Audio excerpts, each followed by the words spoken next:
Okay, so here we go. We are live for the 2070 IFL draft review.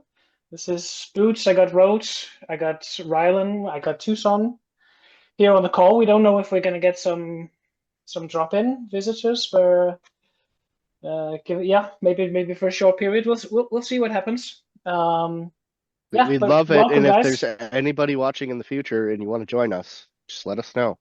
Yeah, come back in time and jump on the call. No, I'm saying for future ones. Yeah, okay, like that. Yeah, for sure, for sure. Can you guys see my screen okay, by the way, before we start? Yeah. Yes. Yeah.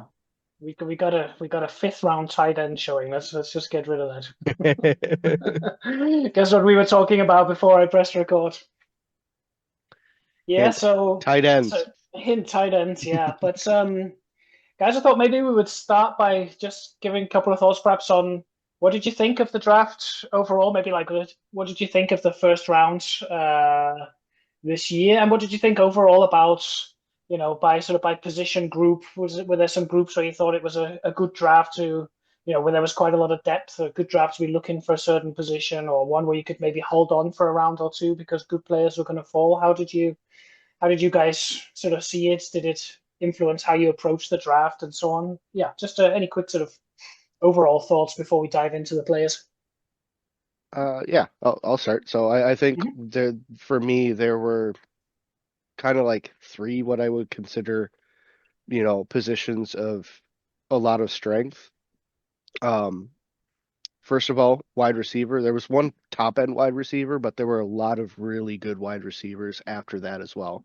Yeah. Um, so I was kind of hoping I could maybe snag a wide receiver that I liked in the second round, but unfortunately they kind of all went just before I could draft them. Um, I also thought DBs were a huge position of strength. I think that was probably the best positional depth in the class. Mhm. There were a lot of DBs that went in the first couple of rounds and a lot of very good DBs. Um, and then tight end as well. Like we had three tight ends go in the first, two of them in the top 10. Mhm. And we had one that unfortunately died and rest in peace, but they did look good pre-draft. So Yeah, definitely. What about you, Rylan? Any thoughts on the sort of the overall I quality thought of the the class? I thought there was more first round picks than there were than 32. Hmm. I thought there was good options for people in the Hmm. second round for the most part. Yeah. What one thing that struck me from doing the mock draft was we missed on a lot of guys that were should have been first round picks and were going later in the draft. Right. Yeah. What about you, Rhodes? Any thoughts? Well, it was not a good draft for um, for quarterbacks, first of all, yeah. right? Hmm. Um, the 1.1 was whatever. I mean, it's not it's not a 1.1 worthy quarterback for sure. And Frankie got real lucky that Carlisle Mm-hmm. fall to him. Yep, I agree. And then I agree with Tucson overall. I mean, was a good draft, really good depth in terms of defensive backs. Um, good. It was a really good class regarding defensive ends Hmm. and especially in interior alignment, right? Hmm. Um, but then there were a lot of busts in the first round. That was something that struck right away. As soon as I checked the board, I saw a lot of busts in the first round. More than usual, I think. Hmm. Hmm. Interesting. I'm not sure I particularly noticed that there seemed like an extremely high amount of buzz. I think there's two in particular who are absolutely horrendous. Yeah, yeah, yeah. But maybe I missed a few. I mean, I think I do agree with you guys very much about. First of all, it was across the position groups, it was quite deep, right? So this idea that you could find first round worthy players in the top half, or maybe even a little bit deeper into the second round, that is definitely true. Wide receiver, I really agree with you, Tucson. One obvious best guy, but a lot of, 10 or more useful wide receivers in that class, right? Defensive backs, yeah. The one area nobody mentioned was offensive linemen. I mean, if you look at bars, there was really good guys, weren't there? At tackle and guard, but most of them were morons. So Yes. that's an interesting decision to have to make then, isn't it? Because how much do you like the bars and how much do you only want them with average or better intelligence? Is perhaps individual GMs will think differently about that. Yeah, Maybe. yeah, and I've been burned in the past with having like a really dumb offensive line where I drafted them probably higher than I should have and committing, like league record penalty numbers. So I tend to like if they're dumb and they're an offensive lineman, I do not consider them for a first round pick ever. Hmm. But also, I just noticed, I didn't check it on time, but there are only four linebackers were drafted in the first couple rounds. One of them is terrible, which is my guy. And the other three are fine. Actually, the first two taken in the first round are actually very good. But the other in the second is just average, I guess. It's a Hmm. 50 something. So a weak linebacker class. Is that what you're saying, Rod? Yeah, exactly, yeah. Yeah. Yeah, The, yeah, the you third had best linebacker was undrafted and picked up by Tucson. Say again, please, Rylan. I didn't catch that. The third best linebacker in this draft by my scouts was undrafted and picked up by Tucson. Okay, let's take a look Oh at yeah, that. 56, yeah. Wow, that guy is awesome. Yeah. yes. That was a huge win for me, especially considering if you take a look at Carl Jenkins, who is my current middle linebacker, he took a drop in ratings, so this is heir apparent. Oh, Oh, yeah, this guy. very nice pick. Yeah. Whoa, Well, boomed pick. hugely. Yeah, Yeah, huge boom. yeah. Actually, I have a 60 rated linebacker, but when I move into defensive end, otherwise he's 43, I think. That guy Jameson. It's I think I see it as a 43. When I move Yeah, into 44, defensive yeah. end, he's 60. Yeah, because he doesn't have the coverage bars. Exactly. So quite a different sort of calculation of the scoring for a defensive end. Yeah. And I mean, you can get away with like a high pass rush strength DN. It's worked for me in the past, so Yeah, that's Yeah. definitely a usually move. target technique, but I mean, you get Yes, what you can in free agency. exactly. You get what you can. That's an undrafted guy. I did the same thing and swapped him to a DE, and it worked out. Like I had a couple of seasons where he was getting like 7 to 8 sacks a season. Yeah, I would settle with that, of Yeah. course. hmm And he's got good run D, so he can play 3 downs. Yeah, exactly. That's what I expect from this guy. Yeah, so why haven't you changed him to defensive end yet, Rod? Sorry? Why haven't you changed him to a defensive end yet? I don't know. Honestly, I think I forgot. Yeah, You just but like also having because a I'm pretty deep in defensive ends. I have a good group already, and maybe because of that. But honestly, I think I just forgot. yeah. Yeah, I mean, even if you're deep in defensive end, like swapping him over to defensive end, you might be able to trade him at some point too, if you decide like, oh, you know, he's not Let's the have a future DN for me. let's Yeah. have a look at this Bucky Fisk guy you've got as well. He's 270 pounds basically. Oh, this is garbage.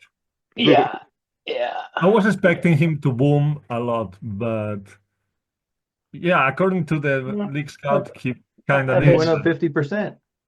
Yep. Yeah, I mean, I had a lot of guys that I saw that I actually expected to come to pop a little bit. And if you look at the league scout, in many cases they did, but according to my scout, they stayed the same. So I have no idea. We'll come to an example or two of I that think as we go along. that's because the League Scout is atrocious. I He's think so it's bad, the right? most Yeah. yeah. He's so bad. He's just giving random numbers on guys, basically.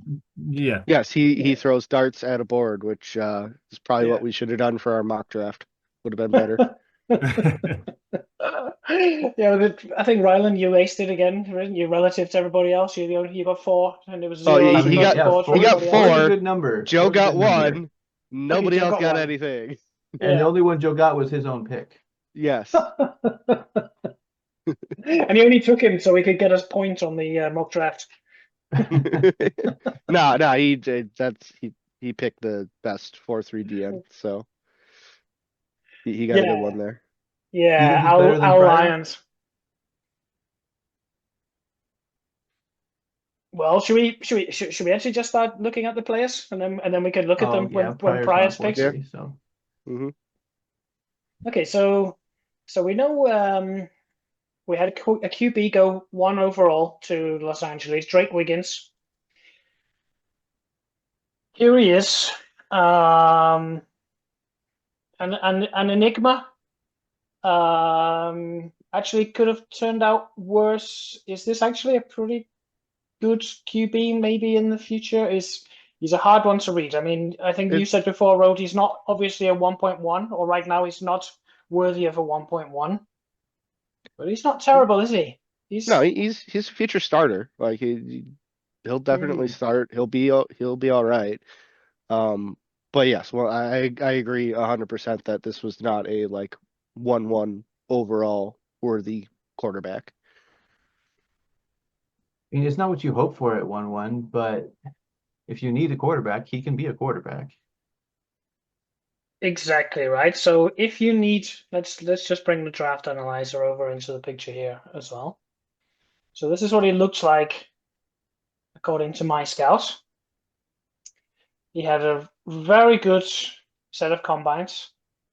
His bars didn't look that exciting, right? Which would have given me a bit of pause hmm about taking him 1-1. And he basically came out looking like his bars, I think, didn't he? Yeah. He's got very good sense rush. Um, he's He's got also good got the size. scramble. He's got scramble if you know what to do with it, hmm or if he doesn't fumble all the time. Yeah, I mean, so last year we had Morris Davis, right?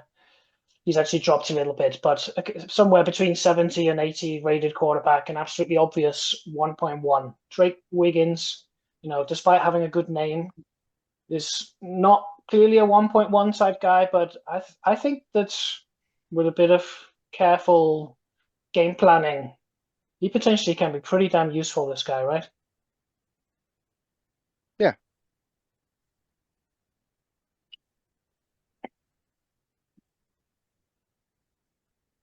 I'm curious about QB style. So does that matter? Is that a real thing? Or should we just ignore that, do you think? Um, I think Zellerkraut had a very similar profile to what Wiggins did. He was a little bit faster than Wiggins, and obviously the bars were a bit better, but I believe he was a long pass quarterback, and he Hmm. also had a very high scramble frequency. Um, I really don't think it matters all too much. Like you obviously shouldn't be trying to throw deep all the time just to, Hmm. play with the style. Um, the best use of the quarterback is, like this is probably to throw some plays where he's, doing quarterback runs, probably like 6 in a game. And then you can bet that he's probably going to scramble for another 4 to 6 times in a game. So get about 12 carries Hmm. and usually be effective on that.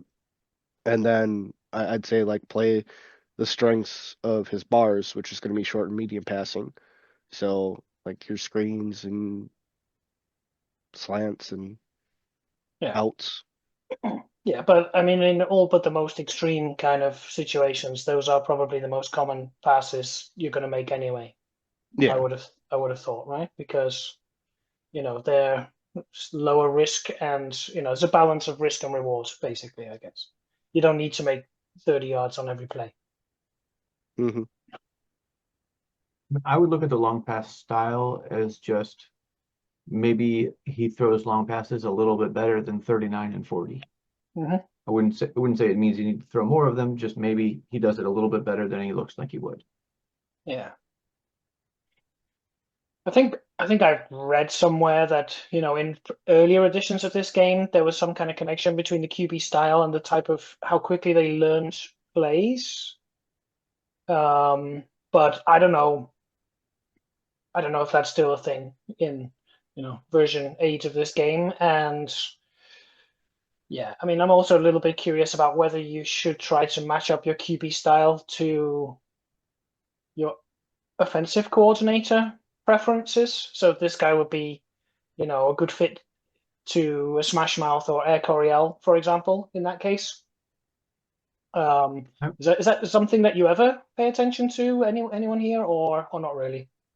I'm a pretty firm believer that when it comes to quarterbacks, beggars can't be choosers. If you have a chance to get a decent to good quarterback, you get him regardless of his style and your Mhm. style meshing.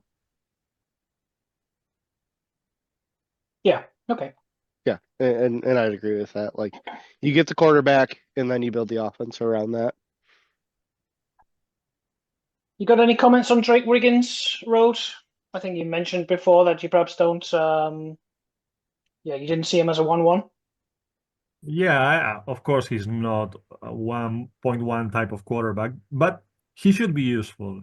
I mean, he's a good scrambler. He's good at avoiding sacks. His avoid interception is mid, but as long as you don't pass 50 times a game, you're fine with a 50 avoid interception bar. Oh yeah.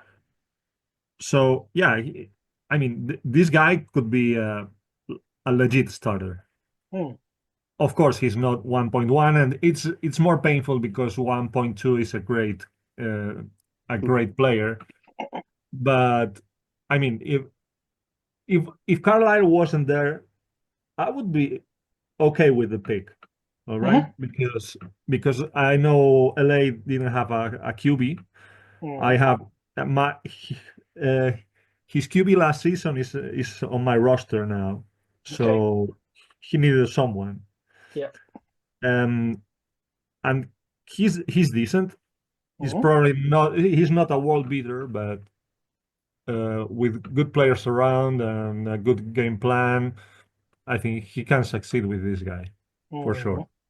Yeah, and he's had a couple of good picks over in quite near the top of the draft in the last couple of years as well. He got a good cornerback last year and stuff. So, the overall talent on their roster is building up, I think. So maybe a good time to add a guy like Drake Wiggins.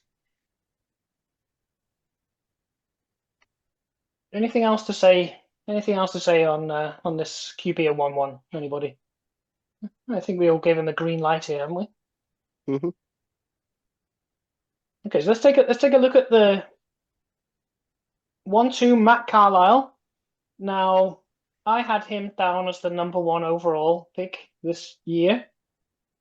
Not taking into account what positions teams needed or something like that. I just thought he was the best kind of impact player available. I mean, he looks good, right? But hmm He looks great. yeah, Yeah. This is wide receiver one. Great bars.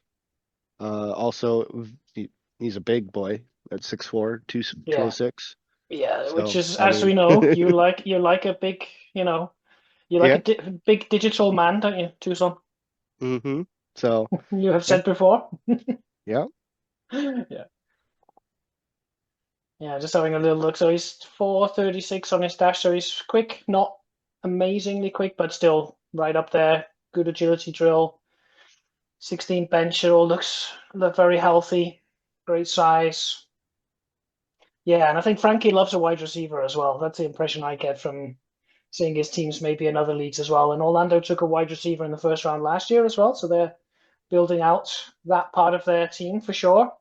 And they got a guy here that's gonna do 1,000 yards a season and maybe a lot more, I think.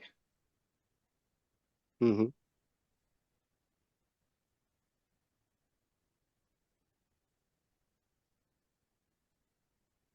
Yeah, Yeah. he's amazing. This guy is insane. I mean, he might be rated 71, but this is the kind of guy you would expect to be like 80 rated or something like that, because the bar distribution is, in my opinion, of course, the bar distribution is basically perfect.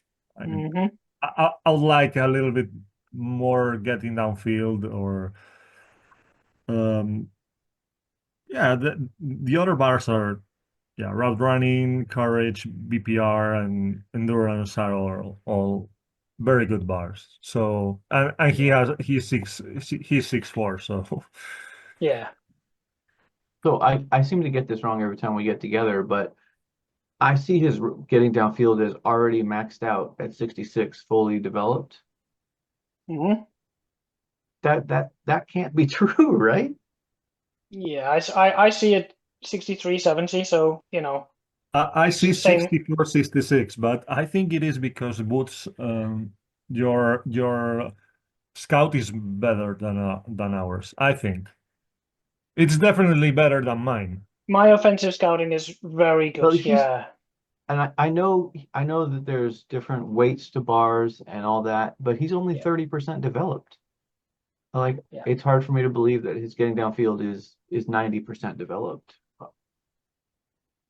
Yeah, Yeah, this but is you've kind of said something similar about a few different bars on previous calls, actually, Rylands. I think we had endurance shouldn't be. I mean, what is it that you object to? Why shouldn't he be fully developed in one area and not in another? I mean, Well, like we know that big play receiving is a static bar. It comes in mhm, fully mhm, fully developed. It right. is what it is. Yeah. But for receivers, the rest of those bars they have to build up, right? And to see getting downfield almost completely full when the player as a whole is only 30% developed, that just doesn't make sense to me. yeah, I, but I, okay, okay, just my 2 cents. But um, percentage developed is usually tied to just the most important bar, and And that's route so this, running. And so you're saying 28 out of 100 and you're calling that yeah, a match basically. yeah, yeah.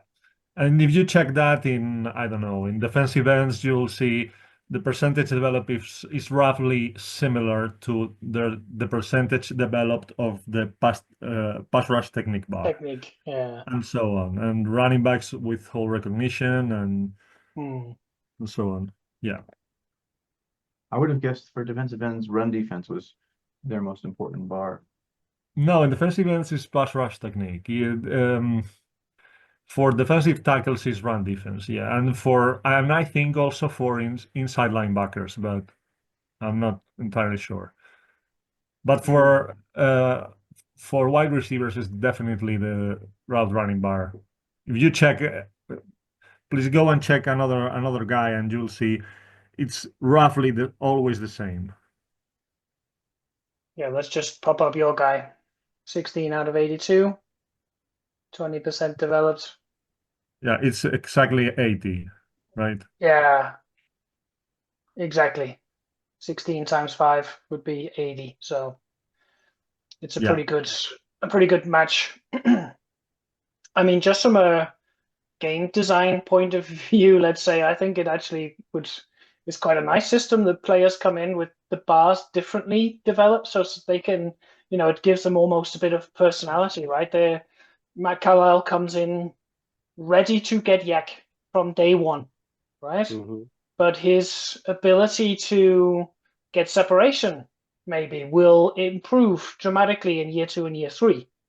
And that will be the driver for his better performances as he develops into a fully developed wide receiver. I mean, to me, just from a sort of game design perspective, it makes sense that you can have players coming out of college essentially very good at certain elements of what they need to do, right? And it's a different thing to the static bar, which is more like a kind of some kind of an abstraction to give you a clue to scout players, maybe.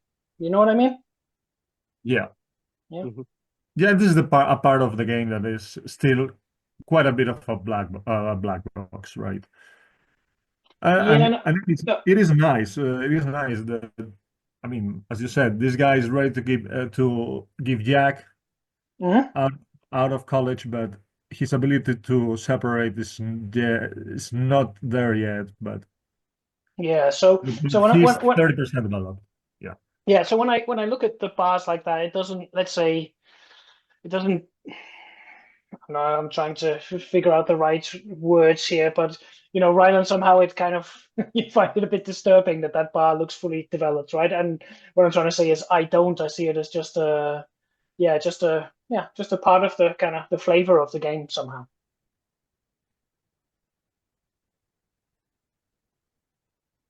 I don't know. It just makes me think that that number is going to go up a little bit, but it sounds like I've got that wrong. Well, I don't know. I mean, it's just opinions, and maybe you don't have that wrong. And one of Yeah, the things. that Go part on. that part could be true also. I mean, Something we will see with time. yeah. It's just, so Exactly. as part of doing these videos, I have actually looked a little bit over some of the players we talked about previously. And one of the things that struck me when I look back at players that were drafted last year and 2 years ago is that bars change a lot Yes, year yes, to they do. year, right? So the idea that this bar can go up, for sure, it can go up, it can go down a bit as well, right? I mean, yeah, so sometimes bars, even in players that you wouldn't consider to be getting, kind of nerfed or dying or whatever, right? But their bars can change by 20 from one year to the next, and they can, a 75 rated wide receiver can play a season at 57, and then when he's 10 years experienced, he's back at 74 again. I mean, it varies a lot, surprisingly much, and yeah, potentially frustratingly large amounts, I would say. Yep. Yeah. So Matt Carlisle, 1.2, lovely pick by Frankie. He's going to have a great career in the IFL. Yes, One it's a shame three. he's in our conference. Yeah. Yeah, as always. Can the NC get a little less competitive, please? Yeah. So this is McCallan. So this is Southpaw, right? New GM, is that right? I think so. Yeah. And he's gone in for his first draft. 1-3 Bryce Knightley, left tackle. Of course, he's a right tackle, really by size. And So- bars. and Bar's a highly developed, massive beast idiot. Yes. Yeah. That's a pretty good summarization of this prospect. I mean, He's- I would have drafted him high. I don't mind at least one more on the offensive line, maybe two, but one, I think you can definitely get away with one. And one like this, yeah, why not? Yeah, he's going to be a mauler of a right tackle. I mean, I love a left tackle. I would take one at the top of the draft all the time if they're there. Mm. I mean, would you use this guy as a left tackle? Well, actually, you probably would because of your Smash Mouth. Yeah, I mean, I don't know what it looks like if you try to like what his BMI is, but 6'6" is tall. So 300, Yep. 332 pounds, it's obviously more than you look for at a left tackle, but it's not terribly more at that height, I think. Okay.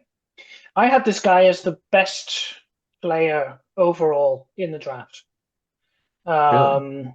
I did, yeah. Now, I might be wrong in that assessment, but I do something a little bit different to Draft Analyzer. I think Draft Analyzer also had him by bars, for my scouts at least, the best overall player.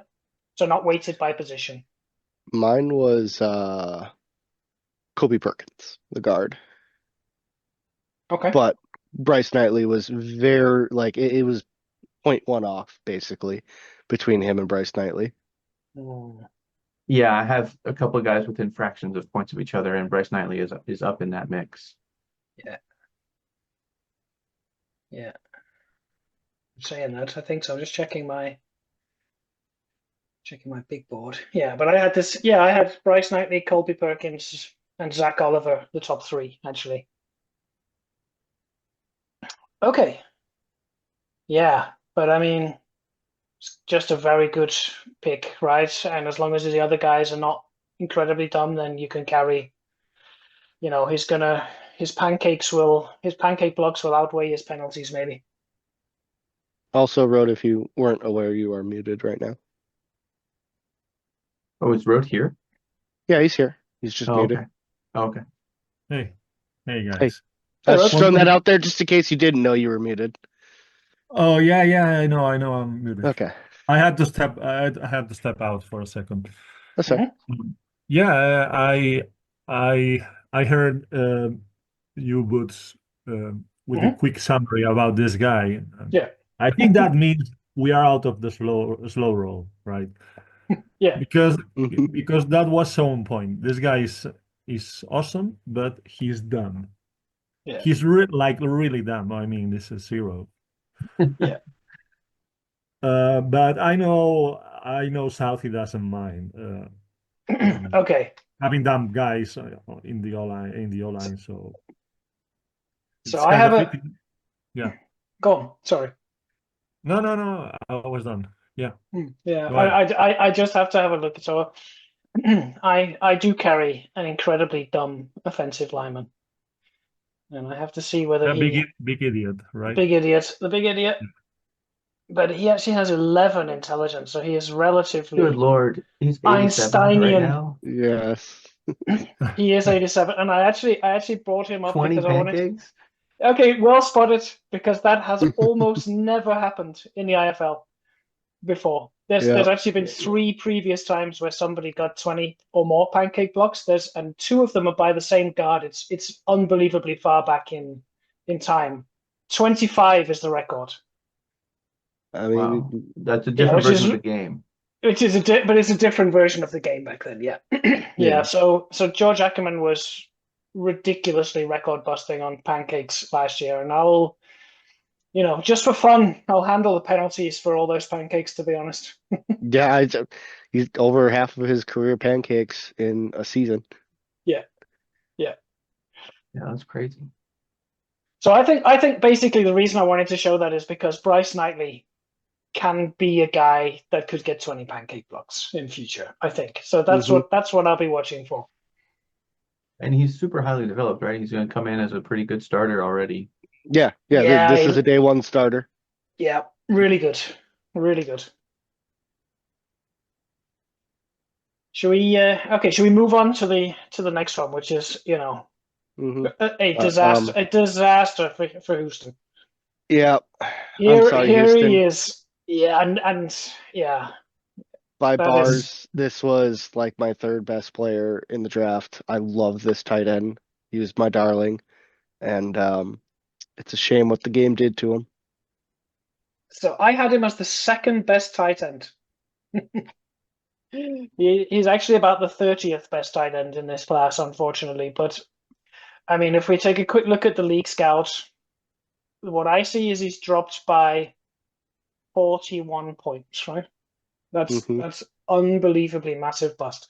And if we look at, I'll just find him in Draft Analyzer, but maybe you guys can just riff on him a little bit. But I mean, there was no reason to believe that he was going to look like this. I don't think. No, No. I mean, my draft analyzer shows him as basically every bar is full except for his 2 statics. This is what. So this is what I saw. I mean, he's got green combines and everything. I mean, he had an absolute elite combine, Yeah, and yeah, the unbelievably good. almost all full bars. Like, this just hurts. It hurts seeing a prospect like this get nerfed. I feel for you. This is just random, right? This is just basically Yes. if you play this game, you potentially have got one of these in the mail coming with no way to spot it or stop it, at least as I understand this game. It's just random bad luck. Yeah, agree Random stick completely. of death. I think I wouldn't call his combines elite. I would say they're good, but there's nothing you could do to say, well, I know not to draft this guy. No. Like, no. Why would you not call his combine elite? Like he in 40 bench, agility, and broad jump, they were all elite, and then he was good in soul and position drill. Like I'd say that's elite. I don't know. I've got dark green for 40 agility and broad jump. I got light green. That's interesting. Yeah. And for combine scores, the way my draft analyzer works is everybody weights theirs differently, right? His is a 13, and on my draft analyzer, 13 is just pretty good. Whereas there's guys with 20, 19, and like the other tight end, Brendan Swift, his combine is 19 and a half, which I would consider elite. This is Brendan Swift. Oh, then I'm looking at the wrong guy. Yeah, that's why I'm like, wait, I mean, from what I'm looking at, for combine score, he had the third highest out of all prospects. The only two that had higher were two guards. Yeah, Oh I yeah, mean, I've got him fourth highest. Combine was elite. I just can't read. Okay. for 460 dashes, absolutely up there for a tight end. Yes. Yeah. 31 bench is absolutely up there. 738 agility. No, what's his agility? Sorry. 725, 7.25. Yeah, yeah. And 738 is like a kind of cutoff for elite, I think, in draft Mhm. analyzer. So I mean, he's way And then over. a 120 broad jump, like yeah. I mean, yeah. And his P spec is almost elite as well. Yep. 41. If he was 42, he'd have light green. Yep. Yeah. Yeah, this is just terrible luck for Houston. I feel bad for that. Yeah, Yep. it is. The small compensation here is that he got a really nice safety in the second round. One of those guys that he could have taken 1 for and been happy with. So it didn't totally destroy his draft, but yeah, it's brutal. And so far, touching wood and whatever, I haven't had one of these yet, but one day I will, and then I'll see what I feel about it. Insert "look how they massacred my boy" meme. Yeah, yeah. But maybe this is go on, Ryan. Sorry. I think you might have been going the same direction I was. You were talking about earlier about how high would you draft a tight end, and Yeah. So where are they worth taking? Yeah. So this year we had 3 tight ends go in the first round in the top 22. It's been a long time since 3 tight ends went in the first round of a draft in the IFL. So that was sort of notable by itself. And leaving aside the guy that this guy got a random bust. Let's say he'd come out looking like a 70 rated tight end or something like that. Is 1-4 a bit rich for a tight end? Is top 10 a bit rich for a tight end? Or, could you imagine a world where you take a tight end at 1-1 maybe? I'm a little bit curious because I think different GMs probably see this position a bit differently, right? I think it's maybe a little bit system dependent, stuff like that. I mean, definitely every time you're looking at a top 10 pick, it could be system dependent, but it depends on the opportunity cost. And most people are going to value a wide receiver higher than a tight end. And if we look, the next wide receiver wasn't taken until 119. Mm-hmm. So people weren't high on the rest of the receiver class, even though there's some depth. There wasn't anybody that was jumping out at people like, well, I have to take this guy. And if you need a weapon on offense and you can get one, like a tight end can be a weapon. So I've seen a tight end go 1.1, and Okay. I've seen him put up over 1,000 yards every season. He's like an 80 something overall. Like that can work. Yep. Yeah, I mean they definitely can be a weapon. There's no doubt about that for me. What do you think too, Sam? How do you You Well, know. I obviously would take a tight end top 10 since I have in the past. Hmm. And like I honestly think it's dependent upon the draft class itself and where the positional strength is. So in this draft we had tight end was a position of strength, and there Mm. weren't a lot of other premium positions that had like that high caliber prospect. And we saw a couple of those from tight end. So I think it's worth it to take one, even in a top five pick. I might not Mm. do it 1-1, but I would consider it for a top five pick. You can definitely get away with throwing, Mm. 180 targets to a tight end if they have the bars for it, and they'll Mm. put up good seasons. Might Yeah. not be quite as good as what a wide receiver will put up, but we've seen seasons where tight ends have put up like 1,500 yards. Mm.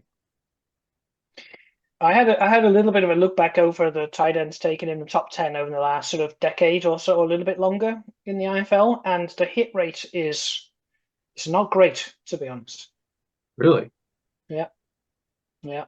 There was one guy in free agency this year. Yeah, he's got a kind of Lithuanian type name. Let me just have a quick look here. This guy, Jurevicius. Okay, so he's in Pittsburgh now. So he was taken 1-5. So he would be an Wow, that, example of that guy was a massive bust. Yeah. he was a Massive, massive. This guy Yep. looked yeah. much better, even much better than Swift. I think it is his name. Yes, that's right, Rose. He also was a bust, but that's part of what I mean a little bit about the hit rate has not been great for taking tight ends right at the top end of the draft in the IFL. I mean, I'm not sure there's much to read into that necessarily, but it hasn't worked I out for think many GMs. I think it's just sample size right there. Like Yeah. two tight end busts in the top 10 is just bad luck. I don't Hmm. think it says anything about tight ends or that you shouldn't take good ones. Yeah, I'd agree with sample size because there's not a lot of GMs out there who are taking tight ends top 10, so we don't really have, a great sample size. Yeah, yeah, Um, that's very fair. Very fair. Maybe they're also a little bit hard to read, maybe as well to draft. They have a lot of bars, right? A bit like mhm. running backs. I find them a little bit difficult to look at their combines and their bars and to know what they're going to look like to a high degree of accuracy. Whereas something like an offensive lineman is maybe a little bit easier, perhaps to feel confident about because they in that case they've only got 4 bars and it's each bar maps Yeah, onto a combine, right? yeah, and I think if you're looking to take a tight end top 10, like he's got to have great receiving bars. That's what you're zeroing Mm. in on.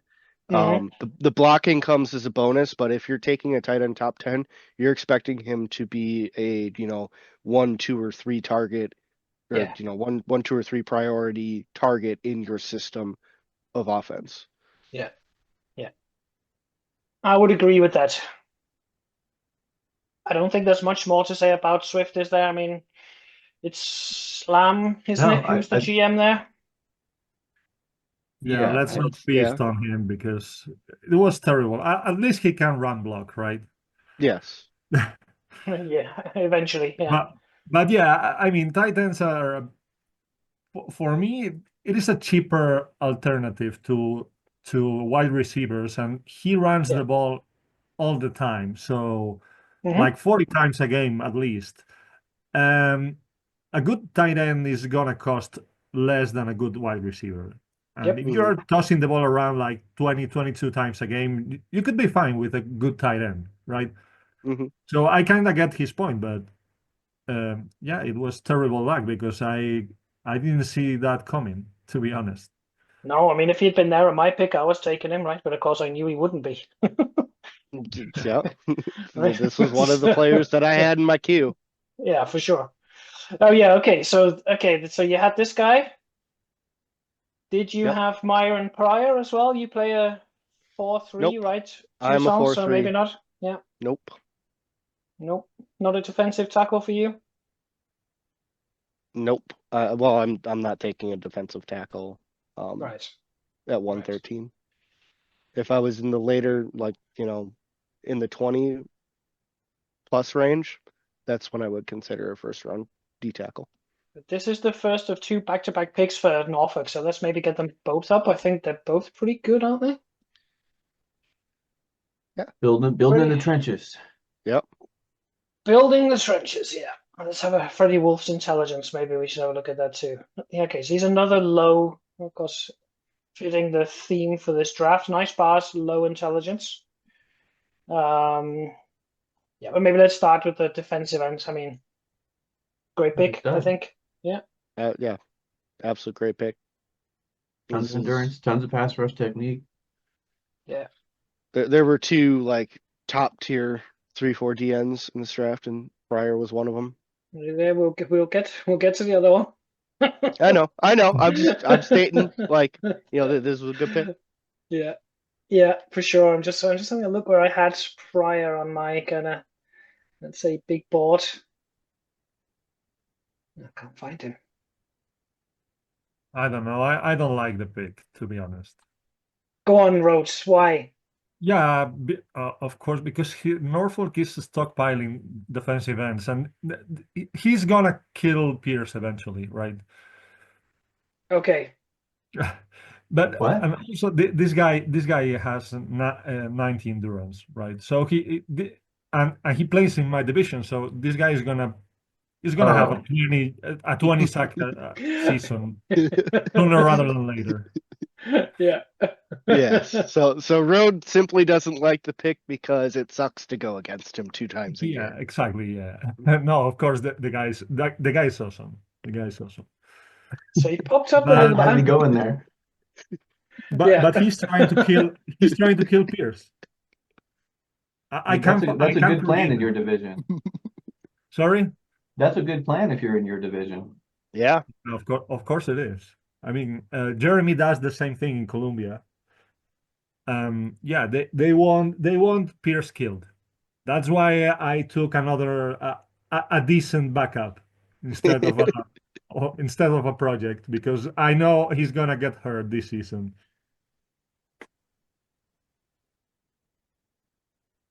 Wow, I was just looking at my big board. I was wondering why I couldn't find this guy. I didn't have this guy in the first round, which is crazy because That is crazy. He's the highest graded player in the draft, Yeah. tied with Knightley. yeah, that tells me there's something wrong with my with my prioritization of pass for defensive ends, which I need to look Well, at it may before be next that year. the Well, weight. are you a 4-3? Yeah, but actually I have like a kind of spreadsheet approach to prospects in the draft, and I don't actually consider the scheme fit. I use just like a eye test to handle that part. So this guy should have made the cut for Yes. sure. Yep, I agree. Hmm. Well, he won't be the first prospect that didn't make somebody's first round projections that should have here. Yeah. Let's have a look at the other. So they had two back-to-back 1-5 and 1-6. They picked up a offensive tackle as well. Yeah. Just a slightly inferior version of Knightley, I think, pretty much, isn't he? Not quite as developed, but he's younger. Not quite as developed, younger. A little bit more of, I guess, a truer left tackle bar, since you have, better pass blocking than run blocking. But they're both good, solid. Mm-hmm. He's also much smarter, just because the bar is set insanely low with Knightley. Mm-hmm. But that 28 intelligence, that's, passable.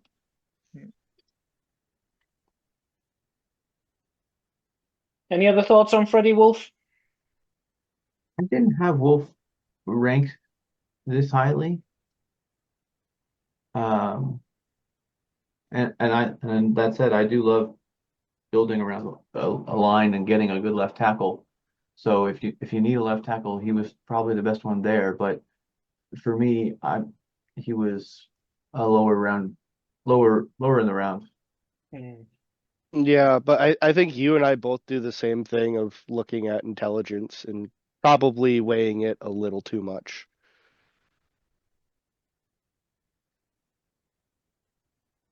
Yeah, as I said, I think if you have other intelligent guys, then 1 doesn't matter, and 2 is borderline, whether it matters, maybe.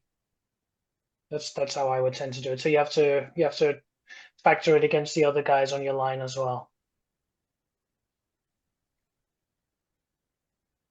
Okay, but that's Yeah, I mean, Norfolk's actually had quite a lot of first round picks, I think, recently. I think it was maybe 2 years ago that they essentially ended up with having three because they also signed somebody maybe a wide receiver that wrote cut and had two other good picks as well. So they should have a lot of first round type talent Uh, floating around on their roster right now. Up and coming team potentially. Potentially And so, right? they hit Yeah, on both picks. yeah. And they hit on both And picks, yeah.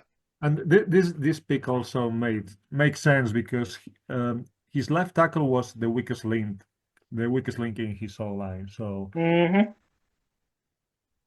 not sure if he's 1.6 worthy, but he's a good player, right? Hmm. Yeah, yeah.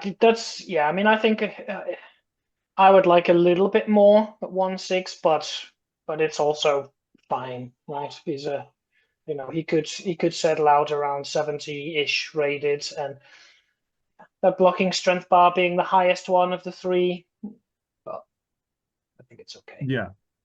Yeah. But also the left tackle is not easy to get, right? Yep.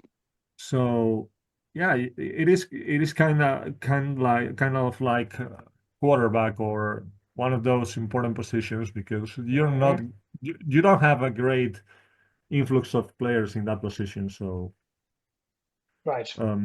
you better jump on those guys.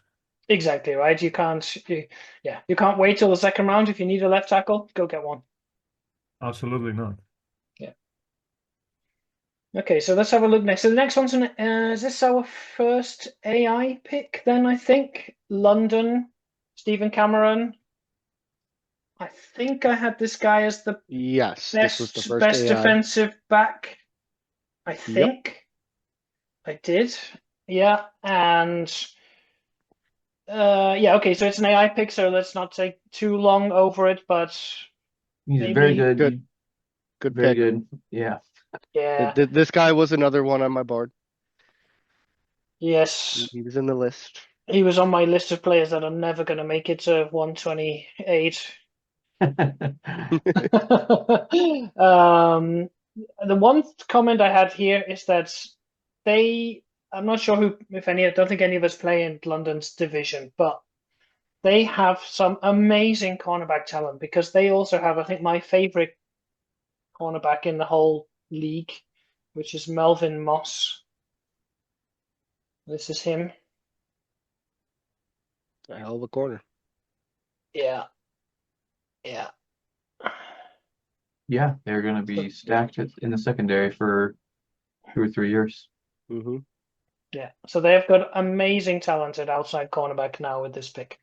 But it's an AI, so should we just move on here? Sure. Who's next? So it's another AI actually next, Texas. Hmm. One of quite a lot of edge players who went in the first round. This guy is nothing special. And according to the League Scout, he dropped 10 points after PS2. I Yeah. would never have guessed this guy would drop. I'll say that. Okay. It's pretty. I thought with such good static bars that he should be a lock to at least stay where he was. He's maybe one that perhaps you looked at a little bit more closely because he's a 3-4 only kind of guy, right? Yeah. I mean, he was not on. He was, like you said, he was not going to make it to me. Hmm. But just looking at him, he's got a really high grade, uh, and super strong statics. And I tend to believe in the statics that they'll keep people or help people, and it did Hmm. not keep this guy. Mostly lost the pass rush technique, which is, I guess, sort of understandable because his pass rush technique combine kind of sucks. But I tend to get suckered into believing the statics mean the bar will be all right. Yeah, so this is how he looked like in Draft Analyzer. And his pass rush technique was potentially not that great just by the look at the scouts look at the bar, right? Hmm. And as you say, he's got a pretty nice combine except for the 40, which is pass rush technique for a defensive end. Oh Yeah. wow, you hadn't. And this I'm was looking. an AI Go ahead. pick too. I was going to say this was an auto draft AI pick. So I think that grade kind of came into play. Definitely. Well, his grade is really high for such a Mm-hmm. relatively low developed player, right? Yeah. Maybe the draft analyzer is really rating those static bars then. Yeah, did you want to say something else, Rylan, about how I see this guy in draft analyzer? My defensive scouting is not quite as good, so you know. No, it's pretty similar to how I see him. Yeah. Oops. Quite the turtle. Yeah, mine had him a bit lower, but that's because I'm tuned to 4-3, so Yeah. Yeah. drops a bit. Yeah, and I mean he's a 60 overrated defensive end. We've talked a few times before, I think, right, about how to take a defensive end in top 10, you're really looking for an exceptional talent, perhaps, Yes. to make it worth it. Yeah, I mean, ultimately, this pick is just a gift to the people picking in the top 10 here. Yep. Yeah, because the next one we're going to see is a good tight end. Although, again, Mm-hmm. maybe not quite as good as Colorado was hoping for here. I'm guessing he dropped a little bit by league scouts. I think he dropped That'd be my about 10 guess. points. As a Yeah, league scout 20. thinks he dropped 20, Yep. right? But as we said, this guy Joyner is, I mean, he's abysmal. Right? Garbage. Yeah, he's like 15 scouting or whatever. There's a reason he's unemployed. Yes. There is. Yeah. Um, yeah, I mean, this is still a pretty good tight end. There was people picked up tight ends that were almost as good as this later, which maybe, questions the value a little bit, and he did drop a little bit. I actually had this guy slightly ahead of Swift, but too close to call, really. It was really tough choosing between them. Yeah, Mm-hmm. yeah, yeah. I Did you gotta have him say, with run blocking?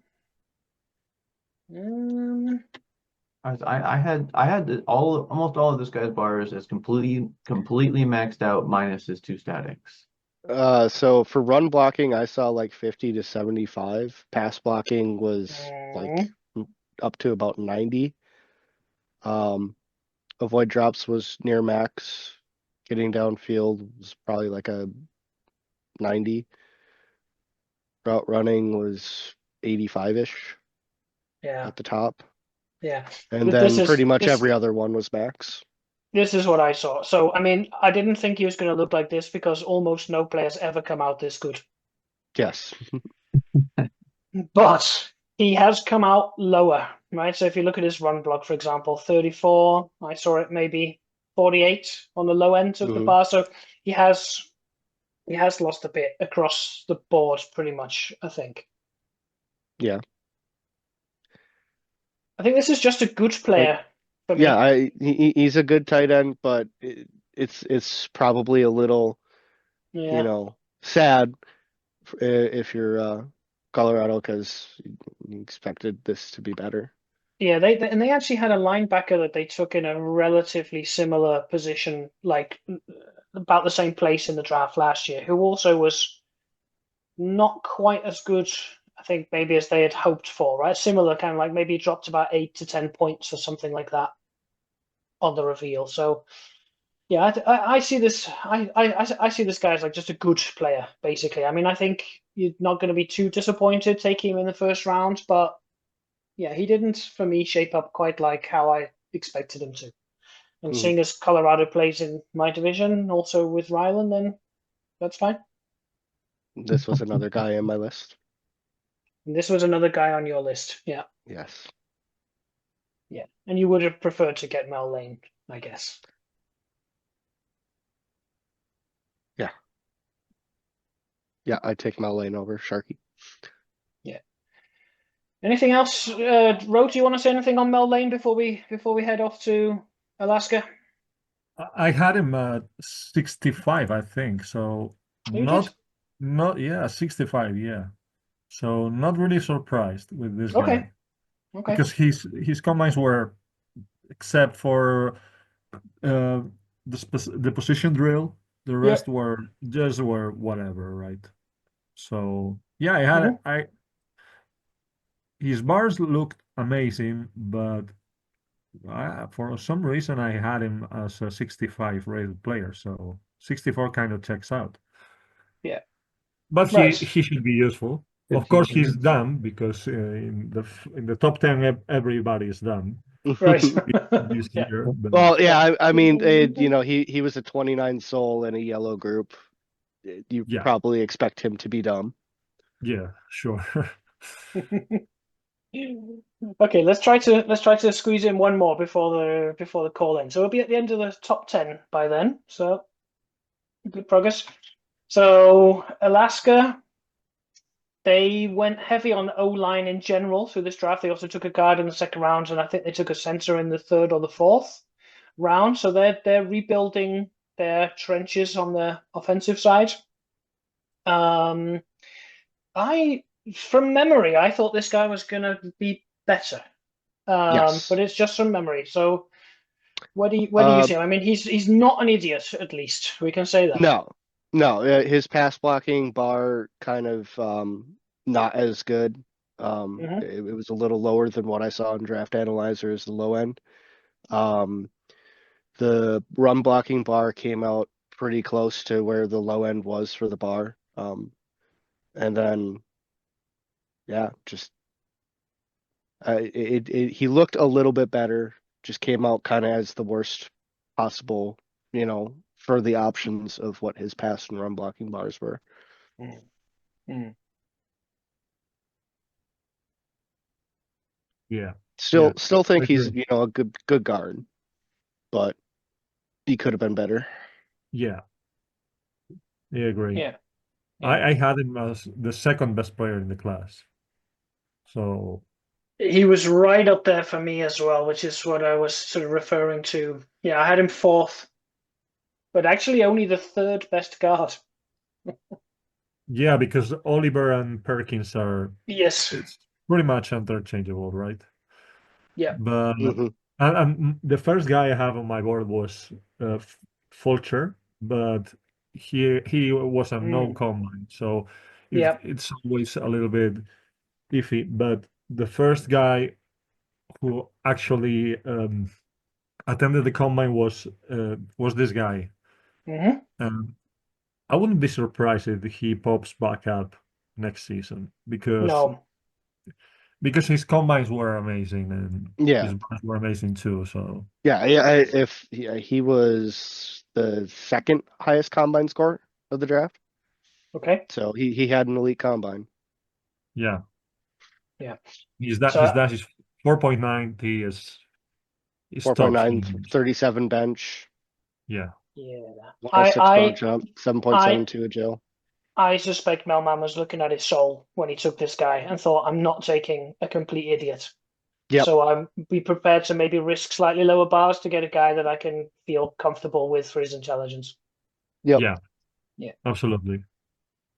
I mean, that gives us a little bit of time because it is a little bit of a setback for him Hmm. because of course he's building a monster line for Yes, run the ball. yes, he is. And we all know what he has done in other leagues with a similar style. With monster O-lines, yes, we do. So It's pretty transparent what strategy is being followed in yeah, Alaska yeah, right yeah, now, yeah. I would say. Yeah, yeah. Of course, I would do the same if I was. What I think it might look like the easier approach, but of course you wanna win, right? Hmm. Exactly. He's proven he can win with this style. So Yeah. So there's my 5. There's my 5.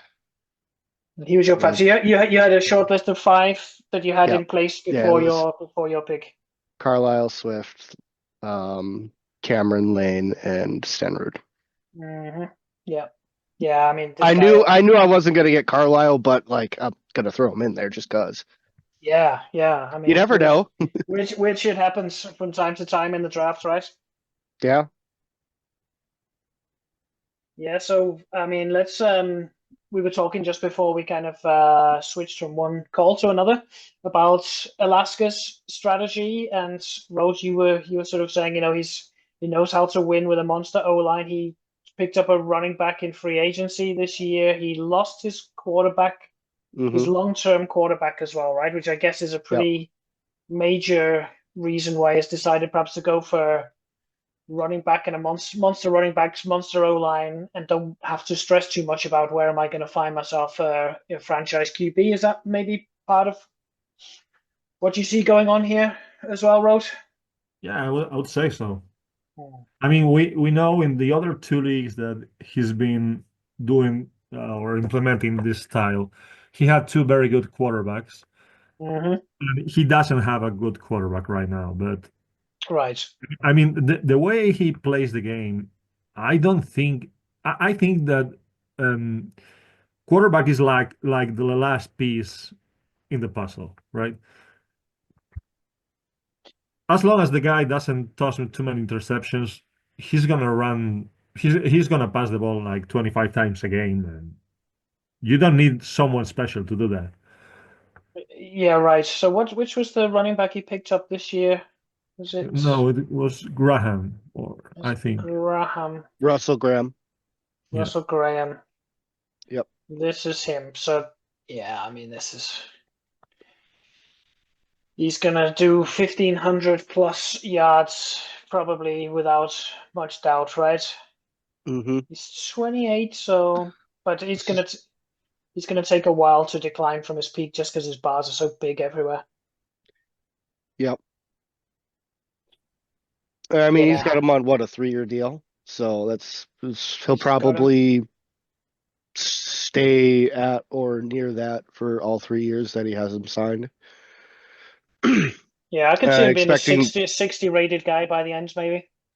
yep, and I expect that he's gonna see an uptick in carries to 300 to 350. Mm-hmm. If not 400. Yeah. Yeah. Not 400, yeah. I mean, what I know from the way that Melman plays in other leagues, his games plan reminds me a lot of yours, actually, Rylan. Um, like the kind of the way that it's constructed and the relative balance. Not maybe not so much yours here at Vancouver the last couple of seasons. I detect it seems to me that you've changed a little bit. Not massively so, maybe, but I don't want to give too much away about what I think of your offensive game plan. So I'm struggling. Yeah, yeah, yeah, Well, and also shout out to Melvin because he's been able to prove like he's ran successful offenses both as being more of that run first smash mouth and yeah. also passing oriented offense. With his previous quarterback that just retired, he did really well with him too. So he just That seems to be able to build a good game plan out of however his offense is looking.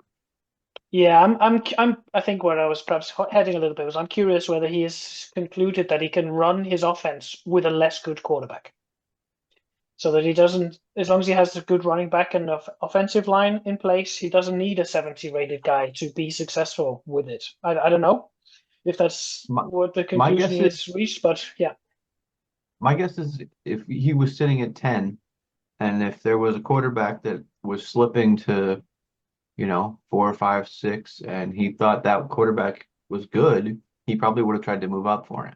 okay, But there wasn't. And Yeah. so he gets to build the O line. yeah, yeah, yeah. Okay, so there's also just a He sort likes of to carry. opportunity. Yeah, Sorry, please.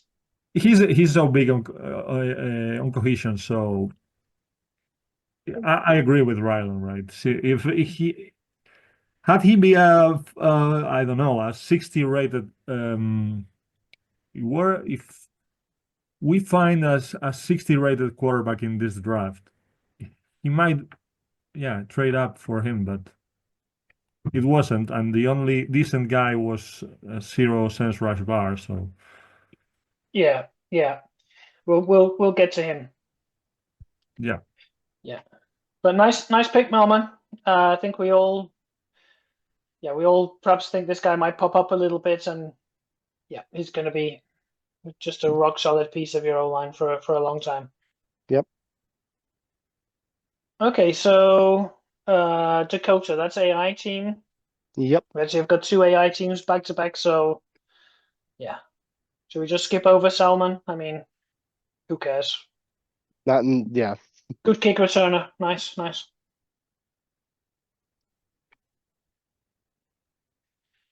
And another AI team. Oh, this guy.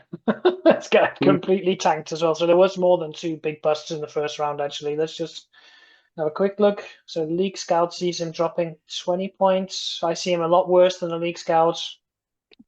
Maybe we Okay. can just see whether Dominic Wells was anything to be excited about. Was this guy ever projected to be any good? Does anyone know? I don't know, but he had a 0 or close to 0. I think it was below 10 percentile in the dash combine. Yeah, his dash is abysmal, right? Yes. I mean, I thought he was going to have great pass rush strength and great run defense and great endurance. And none of that really ended up true. Mm-hmm. But Yeah. his 40-yard dash is garbage, right? I think 5.40 is the lowest or Okay. the highest. He's Yeah. Yeah. The 539. worst. The worst, in other words, yeah. Yeah. Did his statics drop by the League Scout? So that's pass rush strength and punishing hitter. Yes, they Mm-hmm. did. They did by They 18 were maxed out, points. right? So that's They a were bit of a volatility hit, I think. Mm-hmm. Yeah, probably because I saw my scout is almost maxed out, and I saw his bars, his no combat. He is sorry. The pass rush strength and punishing hitter. I saw them maxed out. What about Yeah. run D? Max. Maxed out too, yeah. Yep. yeah. And I Yeah. had And the endurance same. maxed out. Yep. Yeah. Yeah, so on a defensive tackle is the agility drill, which is connected to the run bar. So it's not the 40 directly, but the 40 is so bad it's maybe telling us that his other combines are not to be believed, perhaps. Mm-hmm.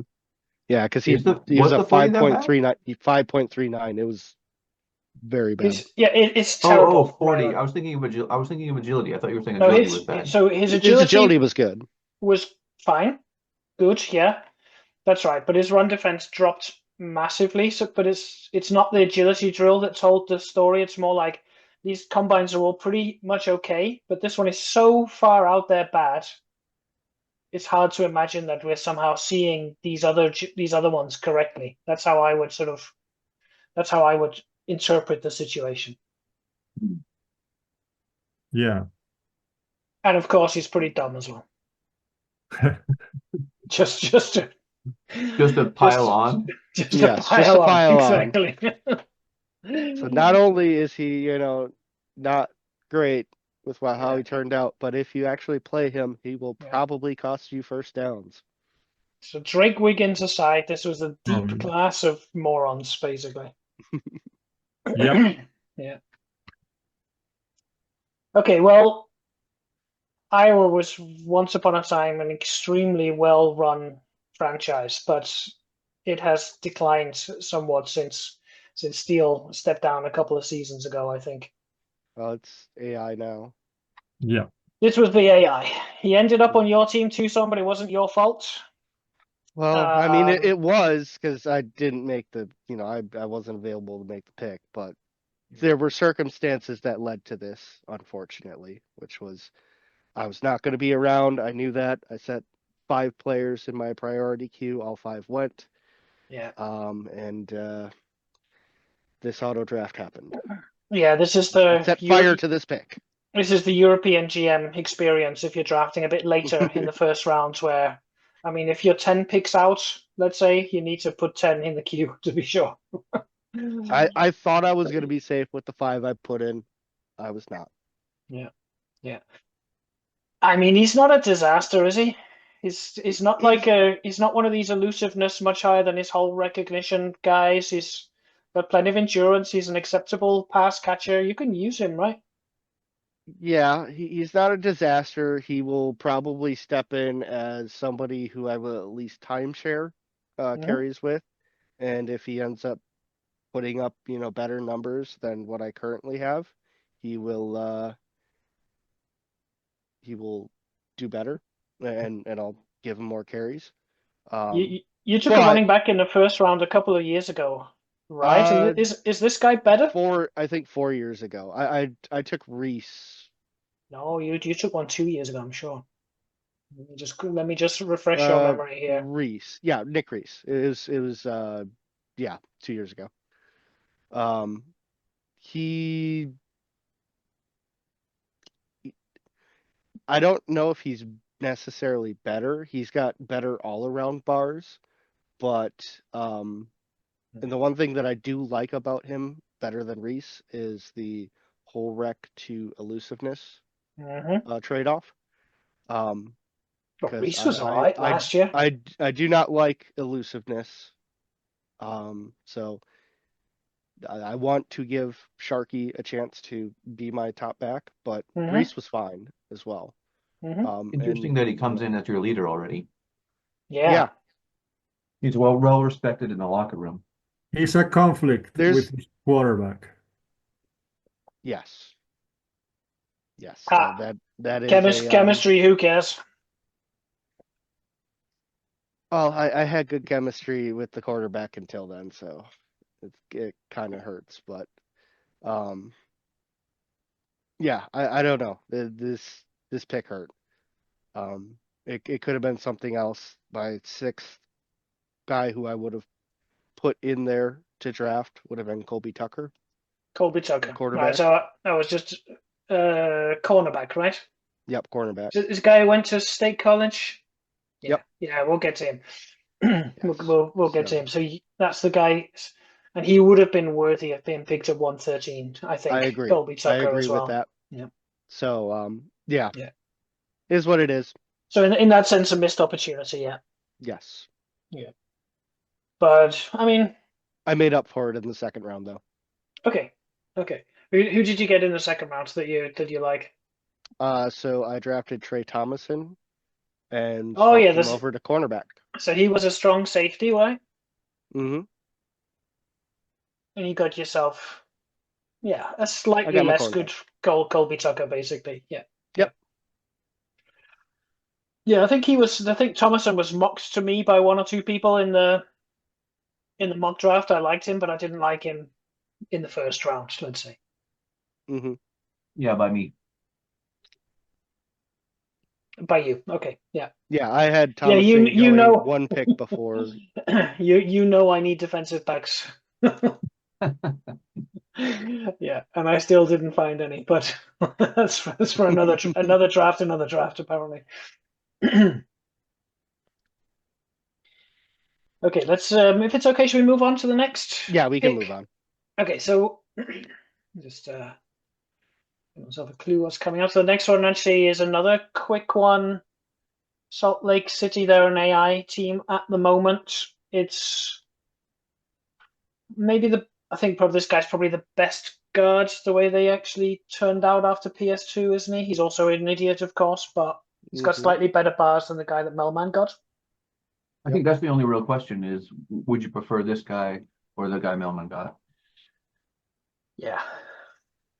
And if he wants to put a heavy focus on the run, I guess he essentially thinks he got the right one, perhaps.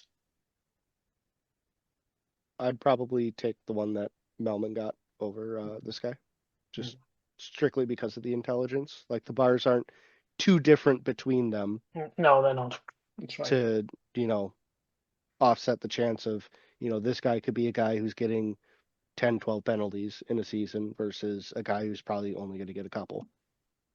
Yeah. Okay, so next pick is a human. So this is Joe, right? Mm-hmm. Good And pick. I think somebody said he got the best 4-3 defensive end in the draft. Was that? Did That was someone me. say that earlier? Yeah. Or, So yep. this guy was a weak side linebacker who's been converted to defensive end, I think. Mm-hmm. That's right. Yeah, I mean, Yes. he looks like, to me, he looks like a really nice defensive end and probably picked in around about the right spot at 115, something like that. Would you Mhm. agree, or would anybody take this guy higher, looking Um, like this? if I didn't have two great DNs, I probably would have went with this guy at 113. Hmm. I love my DNs. I will take them very high. Hmm. I think if you can get an impact pass rusher, you take them. Yeah, what I meant with that comment was like the top 10 guys. If I took a defensive end in the top 10, then maybe I'm looking for an 80 rated guy, perhaps, right? Like one of those real monsters. Whereas Yeah, this kind of 70-ish rated guy, I think the pick 115 is about right for somebody like this. That's just on how I would value them, perhaps. he he has really good bars, but his combine wasn't great. So I would have been hesitant to take him in the top 10, I think. Hmm. I mean, But I he think his he turned he's a great player, and I just would have been yeah lacking the confidence to take him in the top 10 probably. yeah his combines are an outside linebacker combines, right? So that Hmm. means that, for example, that bench press can only reach a certain value, right? Hmm. A defensive end, you might say, yeah, but a defensive end needs more. But now he's been converted. I would expect that bench press to be higher next year when he gets a new set of combines that are more that match to his actual assigned position. Do you know what I mean? Hmm. Yeah, I would expect the same, just in terms of looking at him as a prospect. Like as a linebacker, his combines weren't that impressive. Right, right. As a linebacker, which one did you find to be on a bit on the low side, then, Rylan? Well, all of them other All of than them. 40.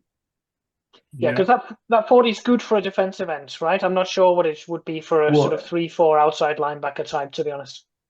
it's pretty good for a defensive or for a linebacker, but everything else is just about average.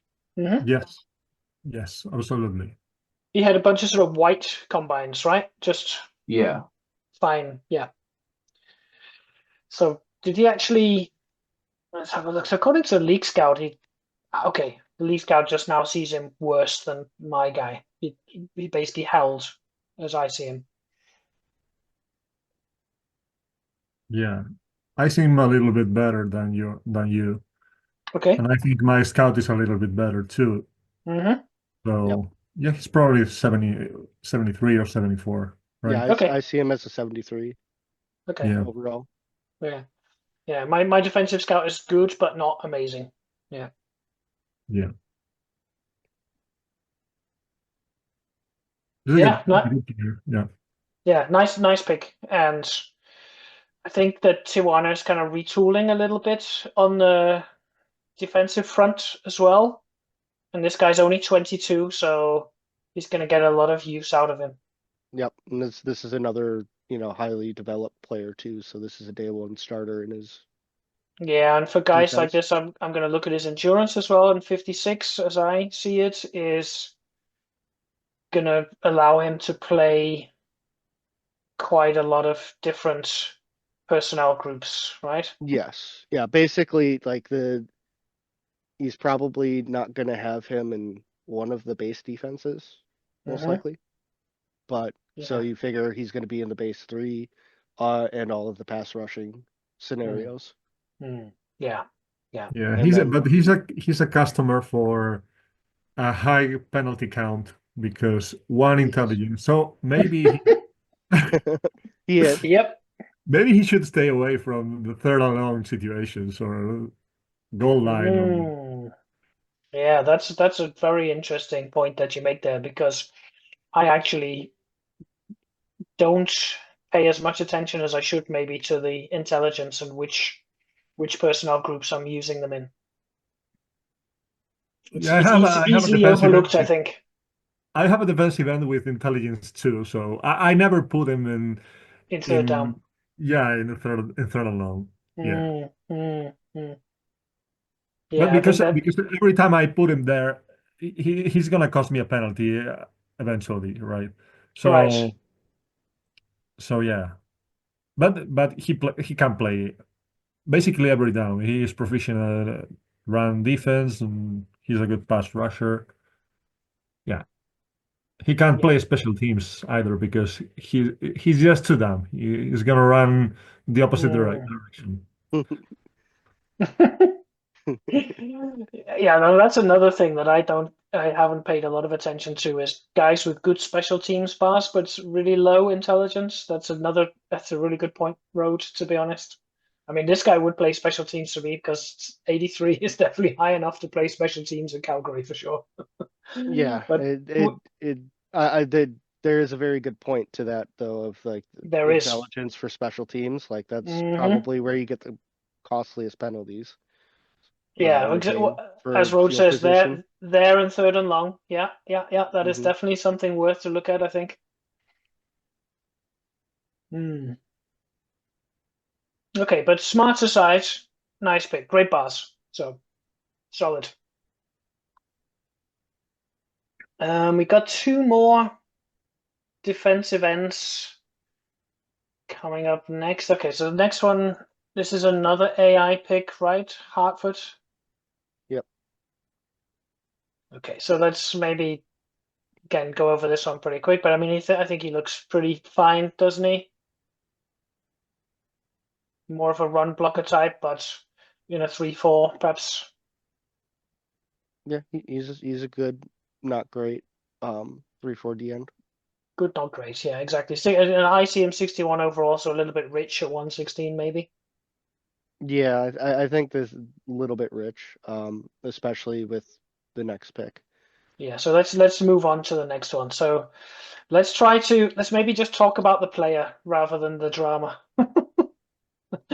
But this guy ended up on Vancouver's roster and never actually landed on Kansas City. I thought he was gonna be a tiny bit better, actually, but I mean he's still amazing. So I mean, Rylan, this is your guy. Maybe you're the best one to start here. You made a trade to be able to acquire him. Is this a perfect fit for what you were looking for to refresh your defensive front? I kind of was hoping he would be a slightly better pass rusher, but Yep. that's being greedy, and he doesn't have the most endurance, but he's going to be a 10-year starter, and he should be a good one, and he's going to ask for Johnny Peel money one day. Yeah. Hmm. I see him a little bit higher as like a 81 overall, and that pass rush technique should pop over 80. So, but so when we were doing like the mock draft, there was a lot of talk between Fulcher and Pryor as to who the best 3-4 D end in the draft was. Yeah, this is a no combine guy, which count Mm-hmm. against him, I guess. Mm-hmm. In fact, is that not why he's getting picked at 117 and not higher? Because this is a top 10 worthy pick, isn't it? I think that probably pushed him down the board some, and there was a lot of luck involved that Martin goes in front of him and Bailey goes in front of him. Yep. Wells goes in front of him. Yep. But I love a no combine guy. I love the mystery. So yeah, I'm not sure if it was the last call. Sorry, go ahead, Tucson. I was gonna say like with the no combine guys, it does seem to like scare some GMs away, but I look at it as if the bars look good, send an interview, and if the interview comes back good, like go for it. Yeah, I didn't get a chance to interview him because I didn't expect him to be around for my pick, but took a shot. Yeah, I mean, fair play, man. You jumped when you had the chance. Yeah, I like this player a lot. Apart from which team he ended up on. Same. Yeah. You want to come in on Fulcher at all, Rhodes? I mean, you had to get your hands dirty moving this guy from one team to another, but Well, just on the bars.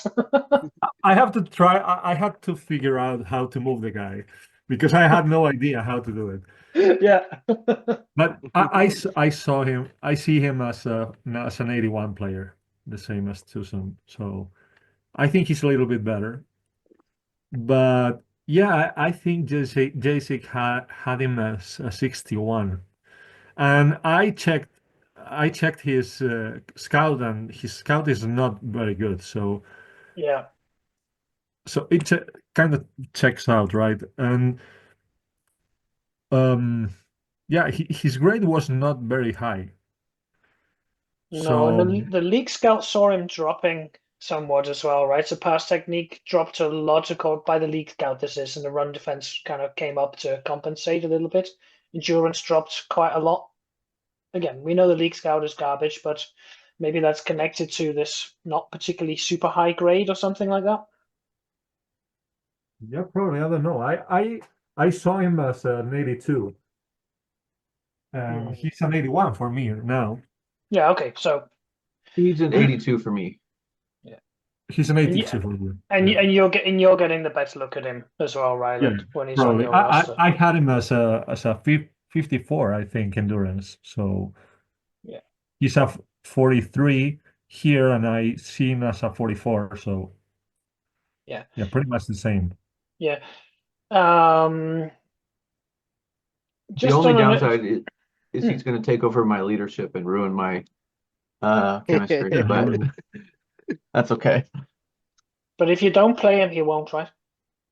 Yeah. I mean, just worth to consider.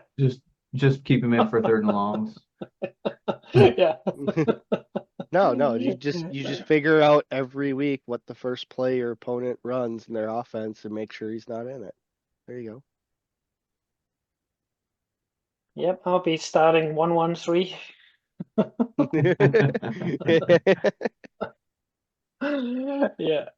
I was actually just going to comment that a little bit earlier, Roji was saying about the developed percentage being connected to like the most important bar, maybe. Yeah. And that kind of, I think that kind of, I just thought of it randomly maybe, but I think that kind of works here as well a little bit, right? That he's a little Yes. bit under 50% and his pass rush technique is a little bit under 50% as well. Yeah, it's So 42.3. I'm just checking that. So as a 42.3, okay. So as a rough kind of rubric, this is yeah. Seems like we found a few examples that definitely stick to that. Yeah. Yeah. Yeah. Anything else to say on Fulcher before we move on? Yeah. Good luck. Good luck dealing with this guy for 10 years. Yeah, I'm going to be running the other side. Yeah, yeah. Okay, let's let's keep going. Okay. AI pick QB, terrible. Did not work out. Did not work out. I think my only question here is, did anybody have this QB rated remotely high on their boards? No. Baxter. Who the hell is this? I mean, he had a 6.2 grade. He was the second highest graded QB after Wiggins, who was a 6.3. And he has good sense rush. He's fast. I thought he could have been something. I did not think he would be a 36. In my top 20 QBs, he's not in there. Well, you're better at grading than me, clearly. Well, and I think in the mock draft, you were the only one who had him going in the first round, Ryland. I believe it. It dropped a little bit by the league scout, but not worth to pay attention to. I mean, yeah. Yeah, like I had his bars all looking much better than the way they turned out. Let me just have a quick look in the draft analyzer. Mark Baxter. Plus, he's 42% developed as a rookie. That's a good number as a quarterback. Mark Baxter. Okay, so he actually had a really good combine, I'm seeing now. I'll just bring this across. So, okay, Mark Baxter, here he is. So he had a 6.2 grade. He had green everywhere except broad jump, which is Medium passing. medium passing, right? But my scout saw his bars looking, Better. well, I mean, within the range, within the error range, this is kind of what he looked like. Yeah, it's a little bit worse, but not much. Yeah, I would be surprised if a human GM would take this guy in the first round. I mean, look at his timing. Like you had the timing bar is not 0.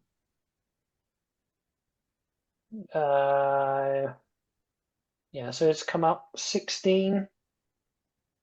Yeah, it's a little bit off the bottom end, right? Mm-hmm. So he came up at, yeah, this looks like a combine warrior, basically. All these green things. Yeah. This, Yeah. this is the age-old example of, do you trust the combines or the bars? Well, in this league, you have to a bit, right? Yeah. But it depends if you trust your scout more, I guess. And my offensive scout, as we've said, is pretty good. And I mean, yeah, this guy was, as I say, this guy didn't make my top 20 QBs. Wow. Right, who's next? Who's next? This is a bit of an interesting one. So this is the second wide receiver. Very late for a second wide receiver to come off the board. Yes, he is very late, right? So he's 119. League Scout has him dropping 10 points. Now again, I didn't have this guy rated very high on my board. Well, me and my dumb scouts liked him, so that tells you a lot. My scouts liked him. I think he did look okay in Draft Analyzer, but for whatever reason, I didn't have him rated particularly well. Yeah, my scout liked him pre-interview, and then I interviewed him and got a very overrated. So I stayed away from him. Most of his in combines were consideration for my good. pick. Yes, except for broad jump. Except for broad jump, yeah. Let's bring Draft Analyzer over again because I think a lot of people also would like. So this is how I saw him in Draft Analyzer. So Draft Analyzer thought he was maybe a sort of mid-50s type guy with a solid yeah. Hey Yeah. guys, Yes. sorry to interrupt you guys. I have to step out for like 20 minutes or so. Okay. All right. I'll We'll be back. catch you on the next one. Sure thing, Yeah, Rod. sure. Yeah. Catch you later. Catch you later, man. Yeah. Okay. Bye-bye.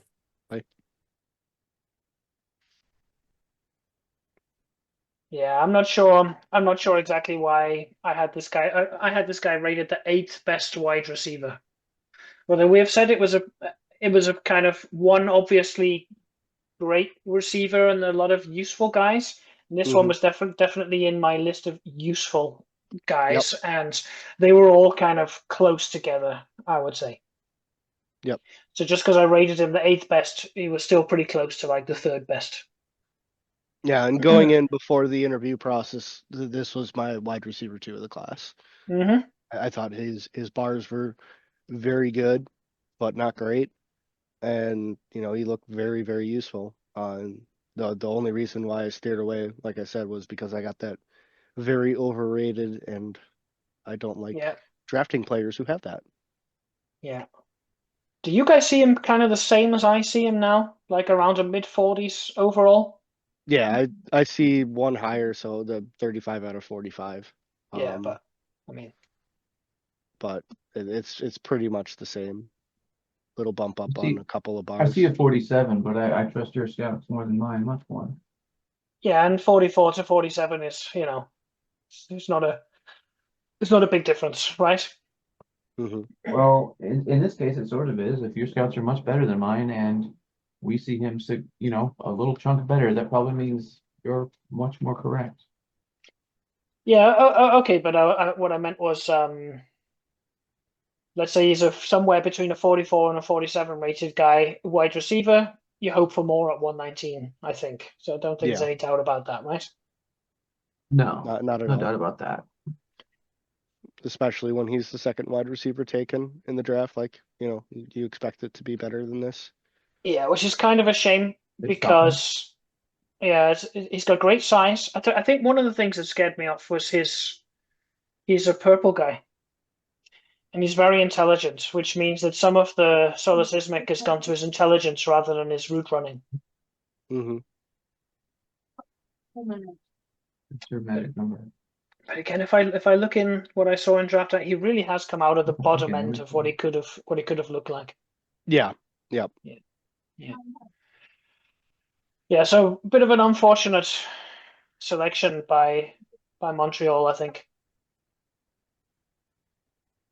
He could have been better easily with those combines. 100%. Yeah. You just ended up getting the short end of the stick. For now, at least. Yes, for now. But again, last time we looked at the draft, we talked about how Montreal was trending in the right direction. And I think they took a QB 2 years ago, right? That sounds right. And they've been, I think let's actually have a quick look. So 2 years ago they drafted Warren Press. 1-1, Hmm. right? Then they drafted at 115. They took Dresselhaus, Hmm. and this year they drafted 119. So their trend is in the right direction, which Yep. is more important than a single pick, I think. If this guy had 50 avoid drops, then he's a wide receiver 2/3, I think, for a lot of people. Yeah, but I mean, if you look at the draft analyzer, his avoid drops was never going to be No, all it that was good. It turned out far worse than what it looked like it was going to be, but yeah, he was always yeah, going to be on the low end. Yeah, I mean, his overall isn't great, but he doesn't look unusable to me. No, nope. there's use here. This is probably a wide receiver 3. Yeah, and he's But 56% developed. He's almost ready, so he can actually play quite a bit immediately, right? right, and he's Hmm. tall. He's He can tall, yeah, contribute on special teams. yep, If there's a bar you're going to be missing at a wide receiver, I would choose avoid drops every time. yeah, I think so. Especially if you're going to throw shorter passes, Yep. where it matters less, I think. Yeah, and we also have the benefit of knowing what the next 6 wide receivers look like, right? Yes, that is true. And most of them look better, which makes this pick look a bit worse, I think. Yep. Yeah, my main thing is like I think going into it, like even with how my interview came back, like I still don't think at the time this was a bad pick. It No, just it it wasn't. didn't turn out how he expected it to. Yeah, yeah. Although I was Yeah, hoping somebody would take this guy before I added my pick. Sorry, go ahead, Rylan. I was just going to say, like, I would have been hard pressed to not take this guy if I wanted a receiver and he's the second receiver available. I think I would have taken this guy. Yeah. I can see how that could have happened. Guys, I'm going to send you a new invite. Okay, so we're back again. So we're into the 20s. Hmm. Columbia. Wade Harris, running back.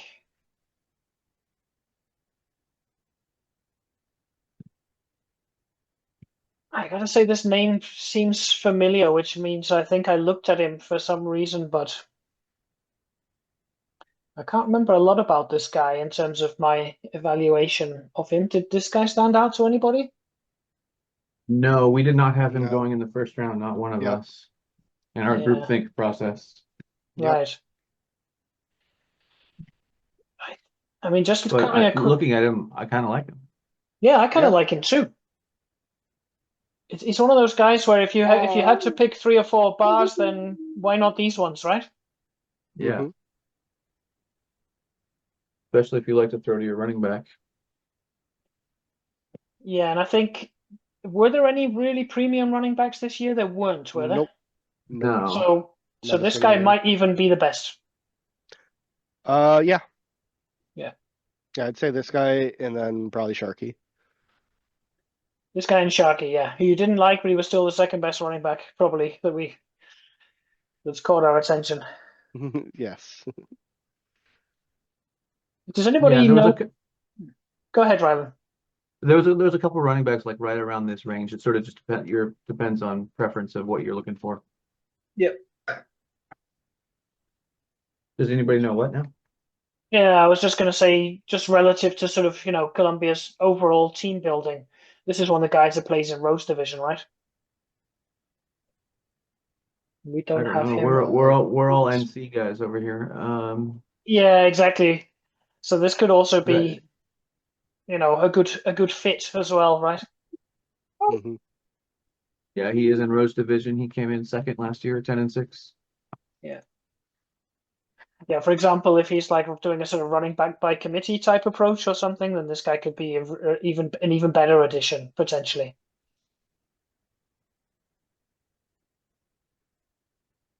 But I do like him. Yeah. And he's a day one starter. And a day one starter, yeah. Yeah, exactly. Okay, let's progress. First inside linebacker to be taken, 121 to Boston. They give up drafting wide receivers relentlessly in the first rounds to take a defensive anchor piece. I think this guy looked potentially better than this. That's how, Yes. but yes. So I think he probably dropped a little bit. He's quite young, hmm and he's a really nice size for a 4'3" middle guy. So maybe not quite as good as they hoped, but still a nice addition, don't you think? Yeah, yeah, this is still a good linebacker. Um, but yeah, he did drop quite a bit by the league scout and definitely looked a little better than this when you looked at Draft Analyzer. But he's gonna play. Yeah, he's He's actually also the first linebacker taken, really. he is hmm the first inside linebacker taken. That's right, and he has a Well, I don't think brain. there's been an outside linebacker taken either.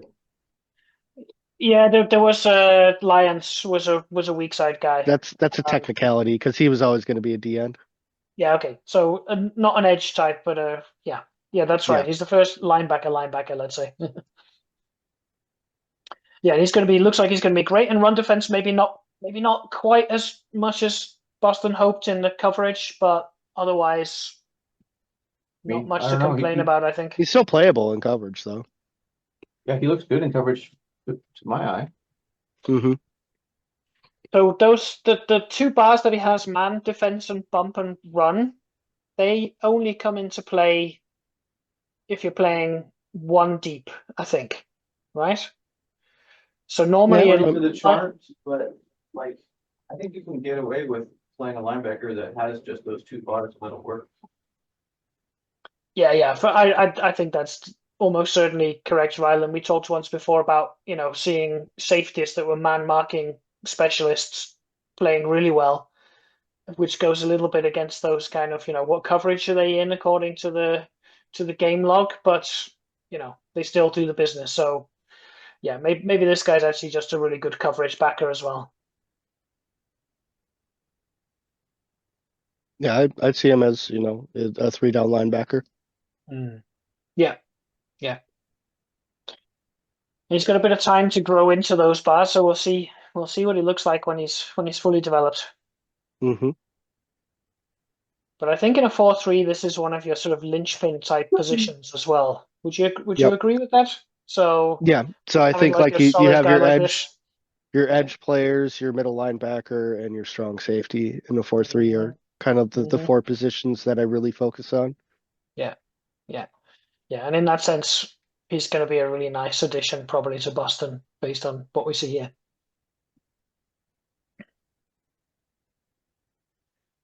Let's take a look at the final tight end and the best one, I Yep. think. So let me take a look. Where did I have Jim Holmes? Yeah, so in my big board, he was the third rated tight end, but he actually turned out to be the best, what we Yep. see so far at least. He's Where massive. did he fit? Where did he fit in your big board outside of just tight ends?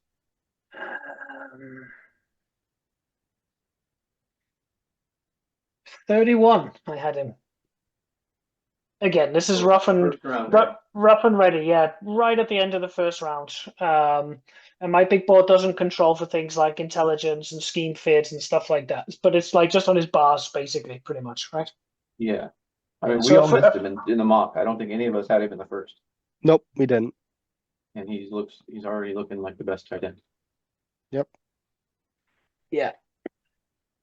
Yeah, by what we see after PS2 in the first year, he is the best tight end for sure.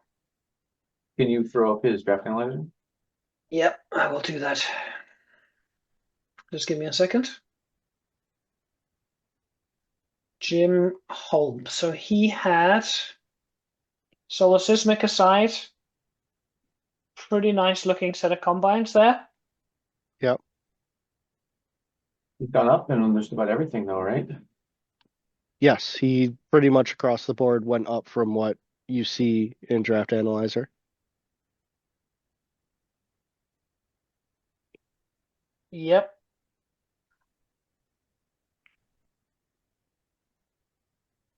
Yeah, he's one of those.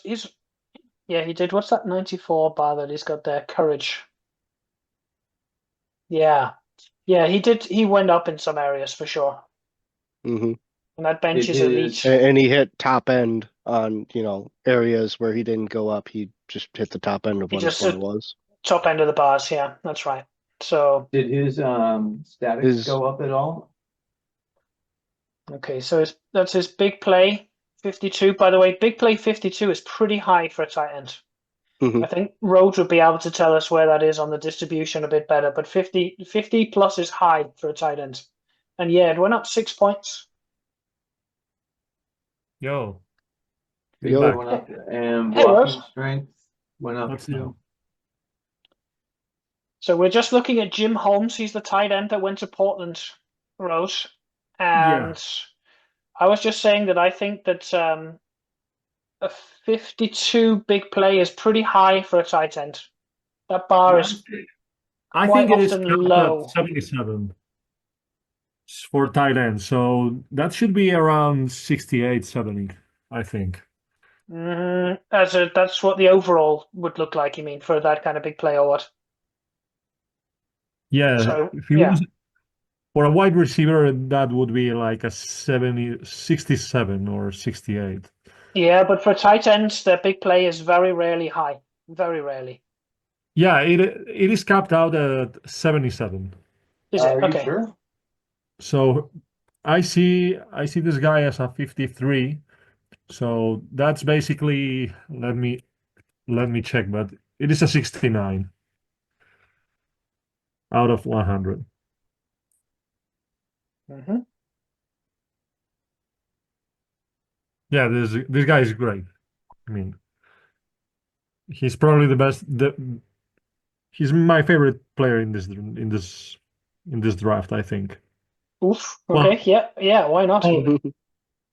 yeah, okay. Maybe not. Maybe the second because there would be Carlisle, right? But yes, Carlisle Carla. top. Yeah.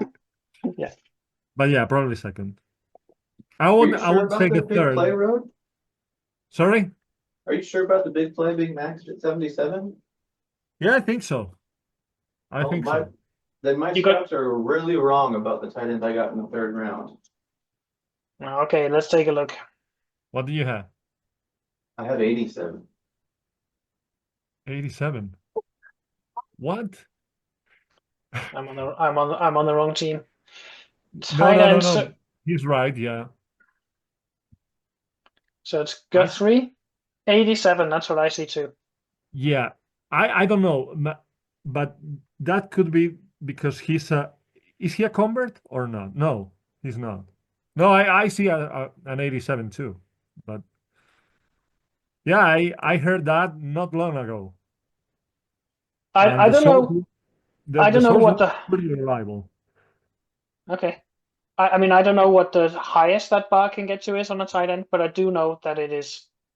And this is an exceptionally high big play on this guy for a tight end. And getting downfield, like this tight end's going to be a beast Oh yeah, this in the guy's going to receiving be a game. beast. He is, but 100 getting downfield, that is not that I mean, it's uncommon, of course, but you see it. 87 Yes. is amazingly high for a tight end. I've tried in a couple of leagues to draft tight ends based only on the fact that their big play receiving looks huge. I don't think that's a reliable strategy, by the way. But a lot of them do not have over 50. Let's have a look at what the recommended. Let's have a look in the league based on current big play for tight end. Let's have a little look. So he's the highest in the league, your guy, Rylan, with 87. What's the next guy? Is it like 77? 77. Well, then maybe my scouts are just wrong, and he's going to drop down to 77 when we see him a little more accurately. Yeah, we'll see. No. You're good. I see him as an 87 too. Yeah, but let's see in a couple of seasons, Rose, where he ends up. Yeah, sure. Yeah. I'm checking other databases and what I'm seeing is capped out at around 77 because there's always bad scouting, but yeah, pretty much. Yeah, but you can see we're still in the top 10 big play bars here, right? And it's around 60. Yeah. This guy is sort of 9 or 10 or something. He's 64, 65, 66, 67, 67, 70, 70, 74, 74, 77, 87. This is Yeah, so that just looks wrong. it actually does look wrong to me, that big play. Mhm. But if he drops to 77, he's still going to be the best. Yeah. Yeah. That might be maybe to overcompensate the fact that he is 6 feet tall, Yeah. which is Yeah. a midget for a tight end. Yeah. Yes. And that's something that I was going to comment on this tight end class as well. That I actually I knew it was kind of deep, but a lot of the guys I didn't like their size. Yeah. And Yeah. I think I'm just wrong as well. Okay, so Jim Holmes' size is fine. Was it Mel Lane? No, Mel Lane is 6'4". Maybe it was some of the Smith guys is that were taken 6'4". 6'4". Maybe Yeah, it's it'd some of be the guys that were taken in the later rounds that have got great bars, but they're all like 6 foot. One of them's 5'9", I think. Wow, that's a fullback conversion. yes, that is a pullback. It was okay, right. But he converted well. I think he's a. Did Melman He was take in the him? second round. Look around 221. What's the name? I think it was State College, wasn't it? State College, right? Yes, they got a good guy, didn't they? Jake Griffith. Jake Griffith. Now, 6 that's foot. that's a conversion. Yeah, he was the fullback. That's a good way. So he's 6 foot. He's really light, right? Mm-hmm. Yeah. So actually, the 5'9" guy was one that Melman took to Alaska, but he He's hasn't. still a fullback. He's still a Yeah. fullback. That's right. Yeah. That's right. He's keeping us on the edge of our seats to find out if he makes him a tight end or not. Mm-hmm. Yeah. He's the Darren Sproles of the tight ends. Yeah. Nice. Nice. Yeah. Okay, but yeah, I mean, One of the best picks of the round, right? one of the best picks. Yeah. Yep. One of the best picks. Congratulations, Portland. Really nice. I'd love to have this guy. But I say that every time we do one of these videos about the draft, there's always a tight end where I'm like, I'm getting hot for him. Yeah, it seems like you never come to like your guys for some reason. So in the IFL, I probably just need to take one in the first round soon. But if you looked over my secondary and linebackers, you would see why I don't do it. Yeah, we talked about your linebackers not long ago. An amazing bunch of 50 rated guys. Whatever I do, they're all 50. They're on a bit of a quest, right? Only Yeah, 50 regular guys. only 50. I'm like obsessed with the numbers. Okay, let's keep pushing forward. So Raleigh took a QB at 123. This is the third quarterback. I had this guy as the best quarterback, Looks like you were right.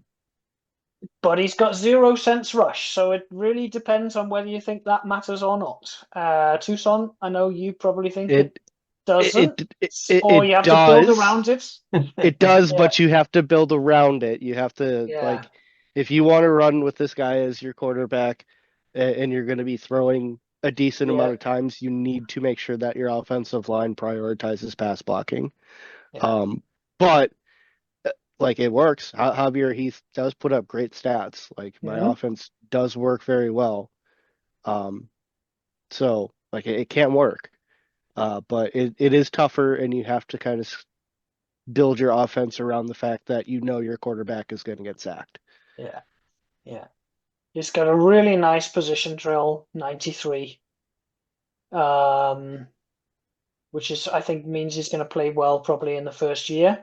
Is a bit of a system QB, maybe this guy? Do you think so? Like, deep ball, third down, supported by a strong running game, something like that. Did you see Hmm. him like that, or a bit more versatile than I'm painting the picture? Do you think? I, I I think a bit more versatile. Like I think you can do more than just deep ball and third down passing. Like you can throw probably 40 passes a game with this guy and be fine once he's fully developed. Um, he's got, decent short and medium passes, so like you should be able to get away with doing slants um quite a Hmm. bit. Yeah, yeah. Those bars are actually if they come out like that, they're going to be okay, aren't they? For sure. Yep. Yeah. How about anybody else? How do you see Monty Doiron? I mean, my offensive scouts aren't very good, but they liked him even more than this. Hmm. Would you see him as a first round QB, Rylan? By the by every single bar but sense rush, yes. Yeah. Right. I think he's a first round QB. I've never really messed with having a QB without sense rush, so I don't know how to do it. But Tucson's proof it can be done. I am with the way I build lines where it's more about run blocking, it probably wouldn't go well for me. Yeah.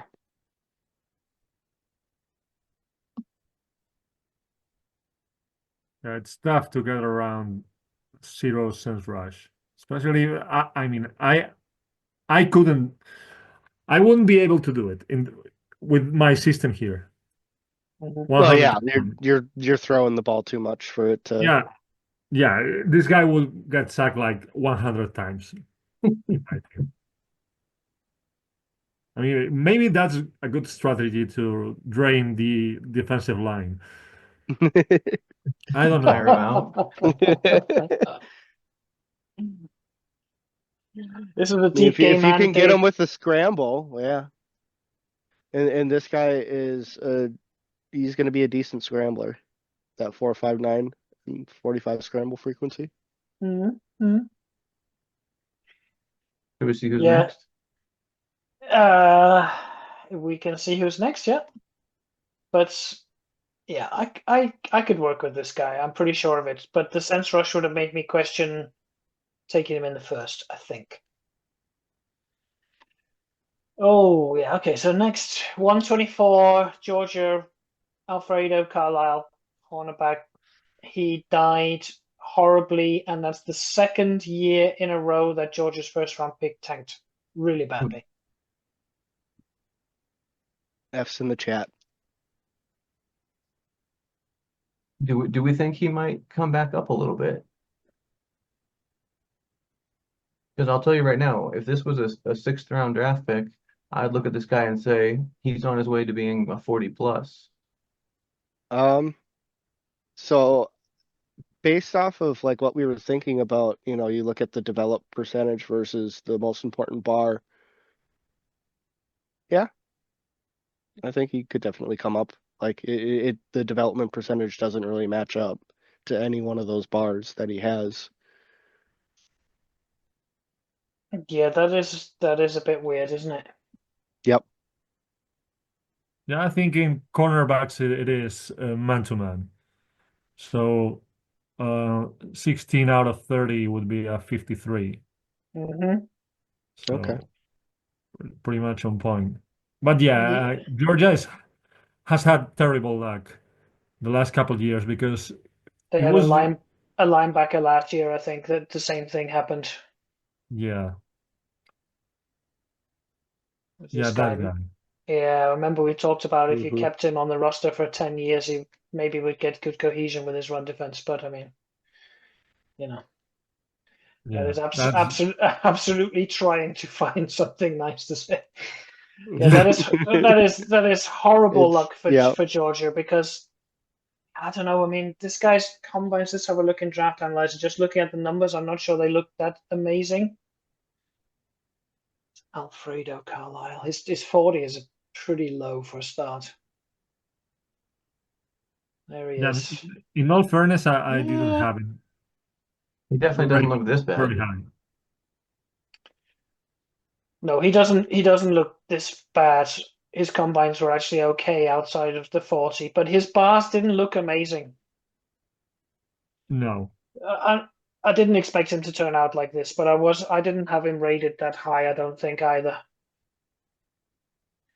yeah, I had him quite down the board for cornerbacks, Yeah, I had around him. 10th or so. Yeah, I had him cornerback 8. I had him. I had him 7th, so Yeah, my scouts and your scouts are pretty similar. Yeah, yeah, yeah. but yeah, terrible luck because he has been building a great team, but He has. these are Yeah. like the final touches you need to get to the next level, Oh, and yeah, he's missed two very good very good chances, right? yeah. Um, He's earned a break next year for sure. Hmm. yeah, yeah, Yeah, that's rotten luck, man. Sorry to see this one go wrong. Pittsburgh, 125, the second inside linebacker off the board. He was on my list of potential first round picks for me. They're going for it. Well, So they have to he pass. looks good, right? Yeah. Yeah. This is a great linebacker. Lovely, lovely pick. oh yeah, amazing. Sucks for me. Yeah, Does suck a bit for you in division, and I think Pittsburgh's been drafting defense quite a bit, right? He took cornerback last Yep. year and a pass Yep. rusher the year Internal before, clock doesn't tell so him I have to get this rid is of all. all this is all building a really nice defense basically over there. Yep. Yep, five stars. Yeah, great pick. 100 endurance, does everything. Yeah, yeah. Let's keep pushing through here. So, okay, Colby Tucker, his name came up before. This guy was my top of my shortlist Hmm. as a guy that could get to 128 in a position that I would like to draft. I think he came out looking very much like how he would look like in Draft Analyzer. This is a really nice outside corner, isn't it? Size, Yep. combines, spars, great pick. Yeah, he shouldn't have lasted this long. He No. shouldn't. I agree. He should have went at 113. He should have. Yeah, yeah. Well, to be fair, Tucson, you did mock him to yourself, I know. I know. but you apparently didn't put him on your list to draft him. No, I didn't. It was a Come on, very man. bad oversight. Very bad oversight. Yeah, yeah, yeah. The top end, the very top end of that. There was better cornerbacks last year, basically. But yeah, I like this guy a lot. yeah. Yeah, nice pick, Coyote. I think he's going to do very well. Okay, Vegas. Another edge guy. Real pass rusher. He was an outside linebacker, I guess. Must have been right at 260. Yeah, He he was an was, outside yeah. linebacker. Yeah. Yeah, 4.40 40-yard dash. 4 4. Yeah, he's top. He's in the top 10 of wide receivers this year. Yeah, Yes. probably. Yeah, there wasn't anybody with an exceptional 440 in the wide receiver class this year. So he would have been right up there. Okay, so this guy Yeah. can shift. Yeah, he I think pretty much comes 440. in. Sorry. Go ahead. I was gonna say he pretty much came in at like the top end of all of his bars except for pass rush technique, which is kind of weird considering he had that 4.4 40. Yeah. Because he was one who I saw as potential 100 pass rush technique. But this is a great pick, great DN in a 4.3. Yeah, again, the position in the draft 127, 64 overrated, really balanced kind of profile. Looks like a really nice value pick at the end of the first round. Yeah, I and think. Vegas has him as a 66, so he looks even better over there. Yeah. The only like drawback that I would say about this guy and why I like Lions better is he's 25. Yeah. Yeah. I didn't Yeah, he notice is. that. I didn't notice that either. Let's pull up Lions quickly. So this was a very similar sized guy, Mm-hmm. 3 years younger. Yeah, so I like Lions better too, not just for the overall, Mhm. but for the better run stopping as well. Yep. It's shocking that Lions is 3 years younger and more developed. Yeah. Yeah. Maybe because his number. He just can't play football. The other guy knows how to read at least. Yeah, and he's got stamina. So if he gets Yeah. up to 68 endurance, he'll be able to play a lot of formations. Yeah, that's a scary thought. Because I see him a little bit better too. Mhm. Ward. Ward, yeah. Yeah. Yeah. Plus, in that conference, it seems like you need the pass rush technique more than you need the run defense. Yeah. Yeah. Except when you're playing Alaska, maybe. But yeah, you can't only build against one team, right? You can have it is a good year for James to run away with the conference title for Murfreesboro because he's very balanced and he can run. He has that amazing wide receiver. Yeah. And looks like everybody's trying to counter me. I I wonder may, why. yeah, I may switch. Well, State if I'm College is totally super right, pass heavy too, and they were 12-4 or something. yeah, 11-5. yeah. I've been trying to switch to a more balanced approach, but my drafting has been atrocious, so I think I'm stuck for the time being. I Maybe mean, you could just it's draft a working. bunch of wide receivers, convert them all to running backs, and go full run road. Yeah, probably. I have more, honestly, I have more fun being a little bit more balanced. Okay. But yeah, Okay, so you need you heard it here first that West Virginia might be moving away from all pass in the coming seasons. Let's see. eventually, yeah. Yeah. We got to point out the weak spot for Larry Ward here. He only has 13 personality. Oh, yes. So Yeah. And Vegas is very chemistry heavy Okay. Yeah. on how they approach the draft. Mhm. I'm constantly telling him like, hey, in the first round, if the bars work, forget the Yeah. chemistry group as long as it's not a negative. Yeah. I think guys that play real hardcore chemistry quite a lot of them feel the same way, don't they? That it's okay to take somebody who's not a pure Well, chem guy if he's just a good, really good player. I think I heard he heard you because he's not an affinity. Yep, yep, Not because low personality, but because of sign. yep. Yeah. But this Oh, guy that's too also, bad. I was trying to make fun of his personality. You're telling me it doesn't even matter? well, he hasn't got any Well. friends, Rylan, if that's what you mean.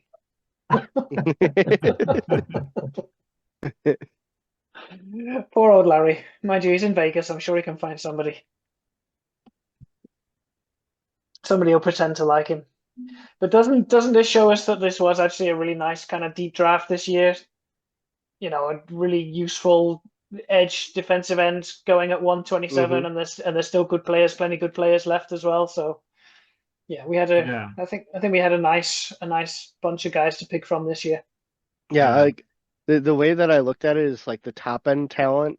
Like we there weren't a lot of like players who I would consider elite players, Yeah, but there's there was basically just a nobody 80 lot plus, are of there? good players. I don't know if we've even seen many that are over 75. Maybe a couple of the tackles early, but that's about it. Hmm. Yeah. Yeah, but really good depth overall. Yep.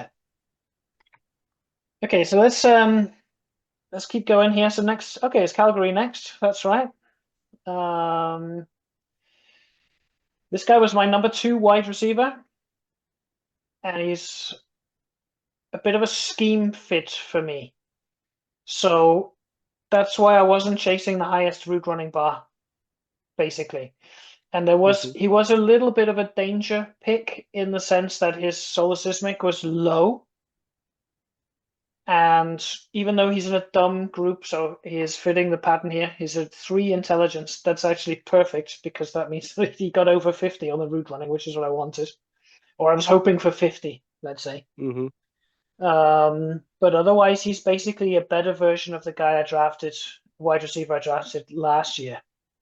And you know, I have a guy that's a high route running, high getting downfield sort of possession type receiver, and I was looking for somebody that could be a different profile to maybe be a bit more of a deep ball threat, something like that, or to be able to run over the middle a lot. And he looks Hmm. like he's going to be able to do that, I think. So I'm really happy with how this one came out. Yeah, this is a great pick. You need a good wide receiver. You should be able to take on like kind of between wide receiver 2 and wide receiver 3 duties. So if you already got that big time possession guy, this is a great complement to it. Yeah, and I'm got a good running back too, right? So I don't need to, Hmm. you know, I can generate plenty of yards without needing to have a lot of high route running wide receivers, I think. That's the Hmm. plan, at least. So yeah, I'm happy with how this one looks so far.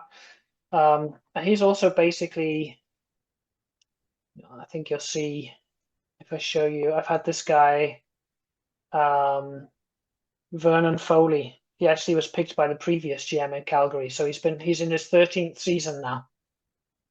And Stewart is, yeah, kind of a Foley looks more like this when he was at his peak, right? When he was about a Hmm. 60 rated guy. So he's essentially the succession planning for Foley, I think. That's how I looked at it.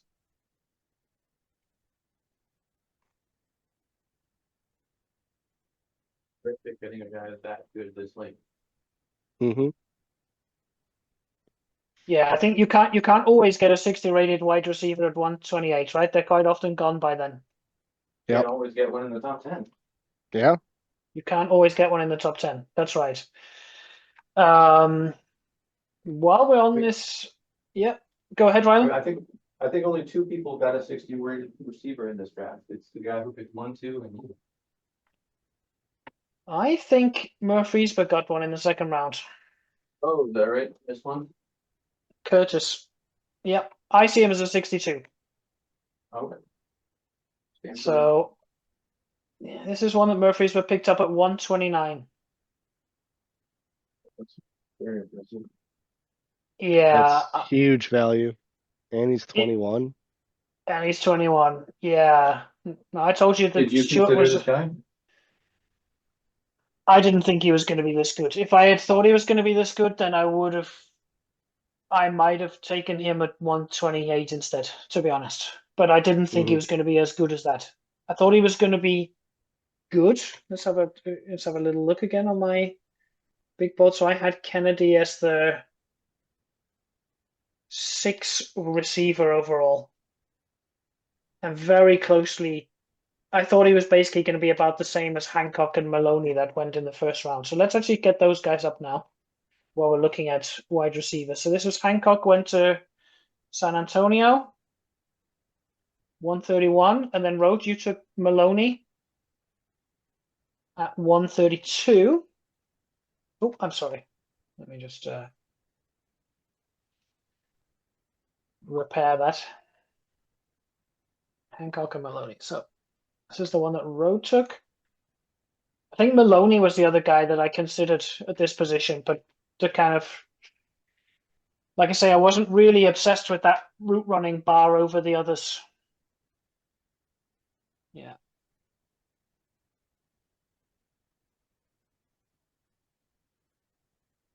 Yeah, so that's amazing value that Murphy's got in the second.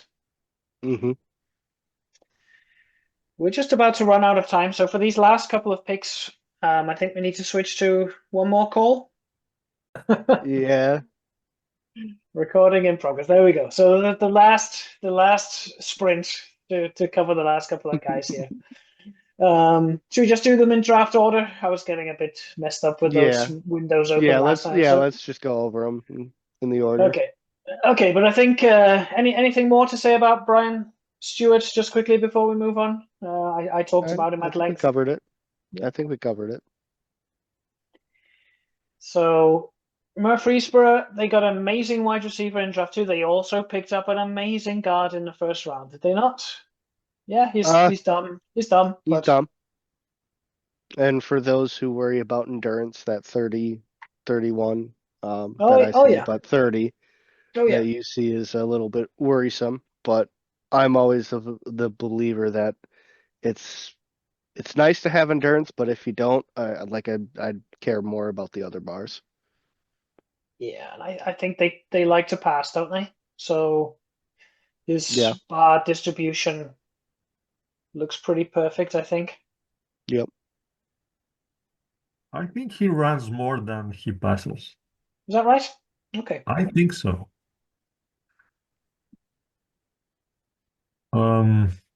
Well, not last season, but he used to. He used to, right? Yeah. Last season he kind of switched gears a bit because he used to be a little bit more run oriented than pass oriented. I mean, when you have a receiver like Rick Clayton, I feel like the right way to go is throw him the ball as much as possible. Yeah. Yeah. It's interesting though, because you take a look at like from 2068 to 2069, he had about 80 more targets, 40 more catches, but that only amounted to like another 300 yards. Yeah. Is this Rick Clayton you're talking about now? Yeah, Rick Clayton. But also he had like twice as many red zone targets as any other season. Yeah, so. and you saw the TDs go up quite a bit there. Yeah. This guy's crazy, isn't he? Yes. this guy is a sore spot for me because my scouts, I interviewed him and I was going to draft him. And the interview came back as very overrated, so I didn't draft him. And then he turned out to be the best wide receiver in the league. Yeah. One of the best ever, I assume. That's why I never interview anyone. I use it, but that was a very good reminder to not get too concerned about the impression that comes back. Yes. Yeah.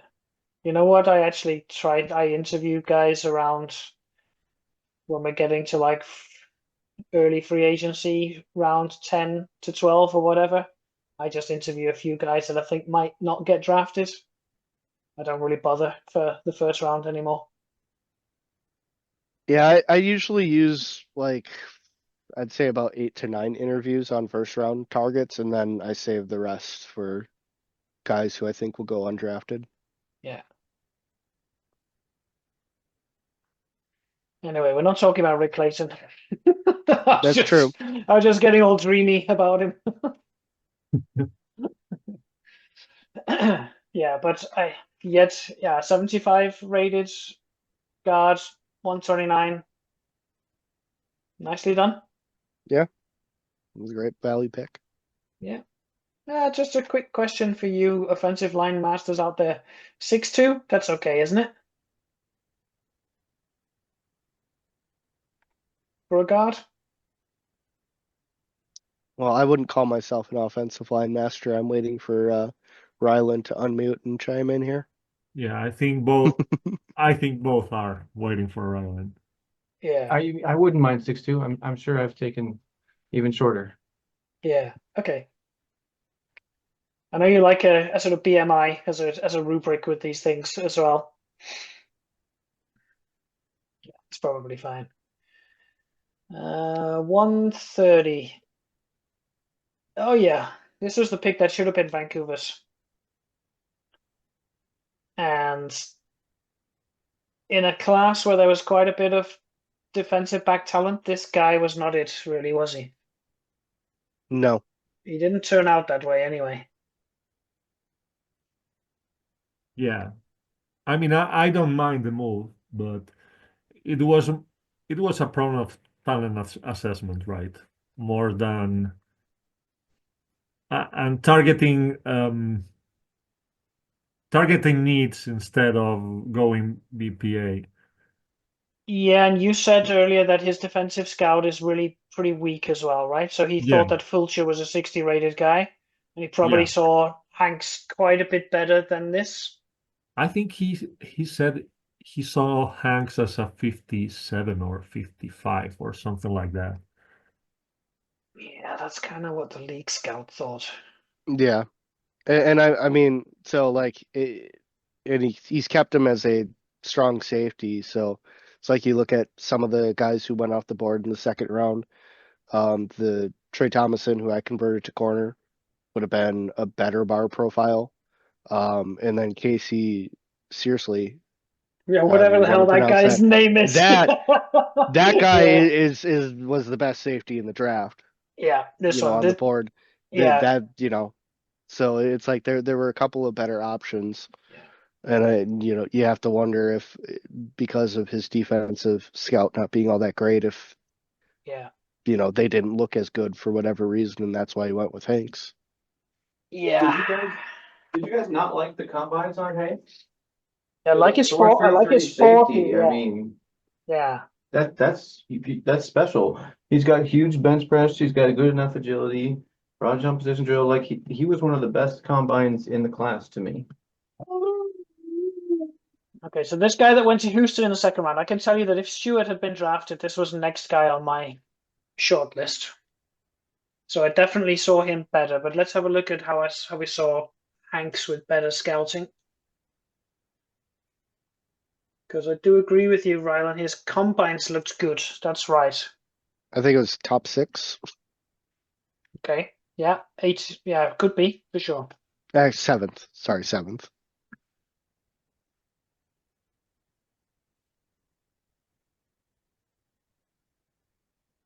Yeah. Mhm. Okay, so I can tell you the first thing that I didn't like about Hanks, which would have instantly put him down my board, was his endurance. Yeah, endurance. Yeah, Yeah, yeah, yeah. Zero endurance on a first round player? No. yeah. Not in any position. No. Well, maybe quarterback. Yeah, but this guy is clearly. I mean, his 40 dash is clearly elite, but his bars. If you look at his bars, he's limited to play basically. I don't know, cover one maybe, and not much else. Yeah, and he's too big to move to corner as well, isn't he? Yeah, I'd say so. I don't think you can weight train this guy to go down. I've had to No big way. corner work out before.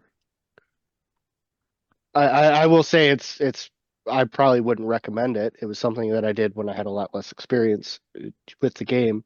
But I had it like a 6'4", 215 corner that actually was really good. Yeah. I can't remember exactly how I evaluated Hanks, but to me, okay, the endurance was a huge issue, and then there was something about the combines that good should be giving better bars than this. And if they're not, yeah, I don't Yeah, the like fact it. that he was fairly highly developed, Yeah, and um, and his combines were actually better than his bars. I think it's a they bad they sign. they were. Yeah, exactly. Mhm. Even in the IFL where the combine accuracy is higher than most leagues. Oh, in fact, no, you should read that the other way around, shouldn't you? The combine should be more closely tied to the bars than what we see here. Yeah, I think so. Yeah. So you can take broad jump. His broad jump is elite. Okay, and that connects to his returning skills. He's got Yeah, one average return skill and 1-0. That doesn't match to 109 for me. He should yeah, have but he should have a max bar somewhere, or he should have two bars around 50 or something like that. yeah, Mhm. yeah, absolutely. So I for me saw that him. was a tell he's not as good as he looks here, right? I mean, he came out kind of like what he looks like here. A couple of bars a little bit lower, but not dramatically low. He didn't bust or anything. No. No, basically, it looks like he actually saw a different player, Yeah. a much With better player. and with worse scouting, you could imagine seeing a better player, right? And then you could look Yep. at the combines and say, "Hey, that's pretty good for 130. Yep. Yeah, Let's take him." exactly. Yeah, I see how it happens for sure. Yeah, didn't quite work out, but yeah, you can understand the process, no doubt about it. I think we Euro GMs should, I don't know, but we should maybe take some days off work and Yeah, and be awake at night just to jump on yeah, these opportunities, right? yeah. I've I have wondered how insane would I have to be to start taking time off work so I could stay up at night for the draft. Quite insane was my conclusion. I'm not there yet. Uh, but I'll say this on Hanks. I mean, he didn't turn out well for pick at 130, but with the 84 man-to-man defense and reasonable interceptions and stuff like that, if he had a bit more endurance, I could definitely see this being quite a useful guy as well. But not quite a 130. Yeah, Yeah. Like I'd say if you get this guy in the second round, you're pretty happy. You could be, yeah. yeah, I wouldn't complain. The problem with this guy is that he basically traded him in exchange For for an 80 rated defensive end, and then yeah, the fact that in the second round and yeah, beyond, you can find better defensive backs. But other than yeah, that, he should be a useful player. A little bit limited, but yeah, yeah. useful Agree, nonetheless. Hmm. agree. Okay, so we got the two wide receivers to wrap things up. So San Antonio, Sammy Hancock. I think this guy was maybe drafted to me in the mock draft, maybe, Uh, Let me check. or Brooke as well, maybe. Uh, Brock. Brock, yeah, Brock was the one mocked to you, and then Ballard, yeah, and then Ryland's pick of Trey Thomason. and Trey Thomason, yeah, yeah. Um, let's see, where did I have this guy? Number 5 wide receiver. I had him as. So maybe Curtis Kennedy in the second round aside. Maybe it's not too far away. Okay, he's 20. Yep. His size is nice. He's pretty low developed, but he's got time. His combines are not spectacular. His bench press is good, though. This was 16 was the second highest this year. Hmm. Solar Seismic was high, and his route running looks like it can top out pretty high. I mean, my worry with this guy would be that he's kind of getting downfield and he's big player, not quite there to let him go, sort of stellar numbers. Yeah. Like I still think he's not a bad possession receiver. You can run him over the middle. He's got, 50-ish courage. Um, and he'll be able to catch as many targets as you want to give him. But I don't, because of the lack of getting downfield, I wouldn't want to throw, like more than 80 to 100 targets at this guy. Yeah, I mean, I think his route running suggests he can take more than that, but maybe his sort of yards per target wouldn't perhaps stack Yeah, up on something like exactly. that. Um, But I mean, I think there's value with him being like a, third down wide receiver, possession wide receiver, somebody who you're looking to get short gains from, who's reliable. Yeah. Also could be a goal line target. yeah, so he was 2% developed when he started, so he's picking up at least. Mm-hmm. He had a very good bench. Everything else was kind of okay, Yep. not too bad. His soul was really high, but he's a purple guy, so I guess he's pretty intelligent too. Yeah, 89. Mm-hmm. I mean, I think he's fine as neither, just possibly could have been one or two. Yeah, one at least better wide receiver at this position, which is the one that went to Murfreesboro, I think. Yeah. Yeah. Yeah. That's kind of making us lose the point a bit because that second round receiver is making Hancock and Maloney look worse Look than. worse. Yes. Yeah. Like I still think, this is a first round wide receiver. Yes, And I still exactly. think it's a good pick. And also with this guy, you can. I mean, he's an 82 endurance, right? So if you have like 5, 6 wide receivers with high endurance, you don't need anything else. Hmm. I carry a lot because I pass a lot, and some of my receivers are very low endurance. But this guy can make up for two guys. He can he, Hmm. he can he can be targeted like 10 times, 9, 10, 11 times a game, and he can stay in the field Yeah. Yep. basically Yeah. 70 or 75% of the time. Yeah. When he develops, yeah. I mean, 200 targets in a season is in range potentially, right? Again, Yep. maybe with not the best sort of efficiency on there, but he can carry a lot. Yeah. Yep. And like I said, he's a perfect wide receiver, I think, for any more of those lower, like third and shorts or in a goal line scenario. Like he's a guy who should be getting targets in those scenarios. Yeah, so San Antonio, they've got Holasek. That's their lead guy.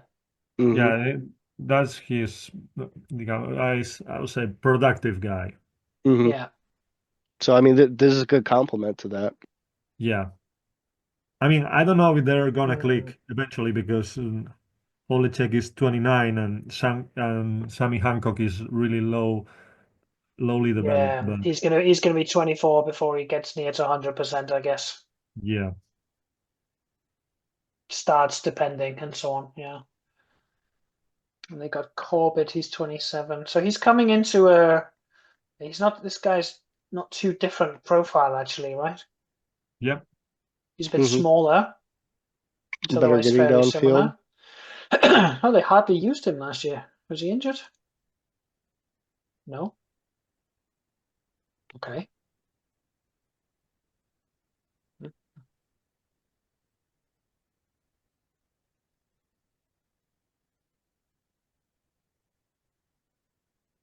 Yep, we'll see. He's gonna take a while to mature. Yeah, that's the Mhm. problem with him. Yeah. But Yeah. So by the yet time, again, yeah, you're gonna have to looks pay like him. looks like he's actually trying to have the next wave of wide receivers ready. Yep. Hmm. Yep, I agree with that. And honestly, like this guy was popped out to me just because he was 20, which you don't normally see a lot of prospects who are 20. Hmm. Yeah, Yeah, I quite like some of those really young guys because they can be. It's it's it's always kind of nice when they're in their eighth season and they still got a few years to go, right? Yep. I got a linebacker that was 20 when I drafted him, and he's been useful for ages, right? By the same kind of token, I've got a safety that I would love to keep longer. He's in his ninth season, but he's going to be 34, right? Because he was Hmm. so old when I drafted him, and that's a shame, right? If I could get a couple more years out of him, I'd be delighted. Yeah. Yeah, so this guy's going to stick around for a long time. yeah. Mm. Yeah, and if he's trying to bring through a sort of wave of young guys to replace the older ones, then that's just smart GMing, isn't it? Yeah. Yeah, yeah. And Kevin is doing very well everywhere, so it's Yeah. it's not a surprise that Has he he's been to doing. the bowl like 3 times in the last 4 years or something like that? Is that right? Yeah, I think so Hmm. because he lost the last one, Yeah. but he beat me in another one, and he lost against Houston, I think. And he lost against The That Super sounds Bowl Houston. right. year. Yeah. Yeah. Okay, so no arguing no arguing with the record. They're actually No. maybe the team to beat in them and West.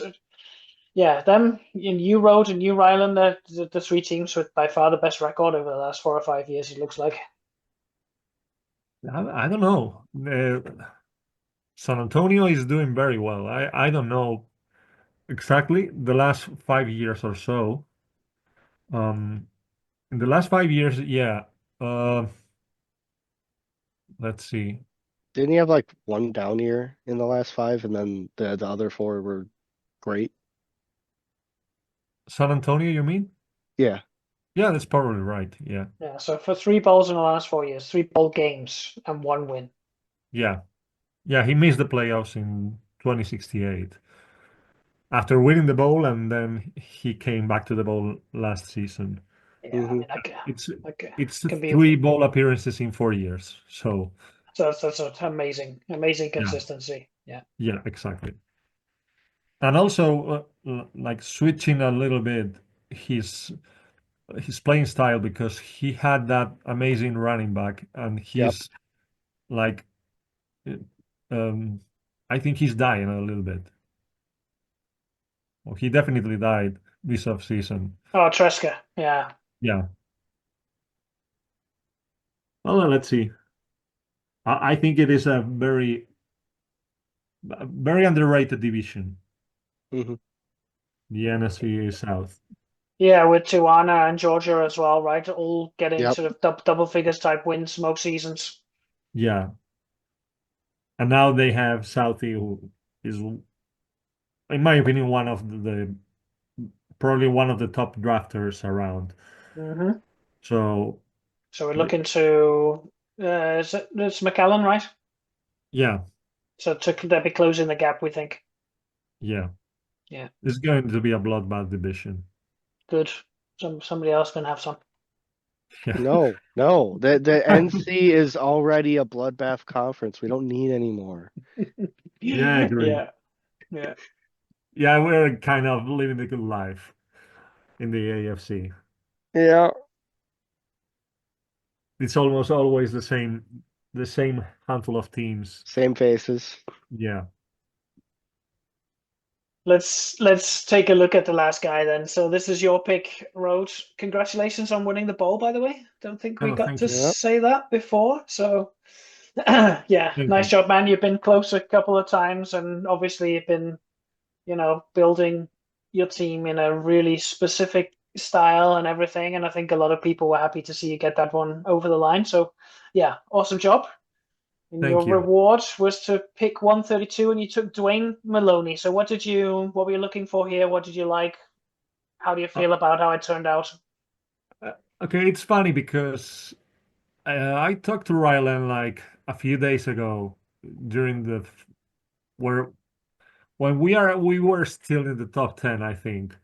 Hmm. And he told me which wide receiver are you going to take? And I told him I don't want a wide receiver. I don't need him. But but then um my pick came and I I didn't see anyone besides this guy. Of course, I would like have to. I would have preferred the Murfreesboro guy, but Hmm. it is okay. I don't love the guy, to be honest. No. I don't think he brings anything special or anything I didn't already have. Hmm.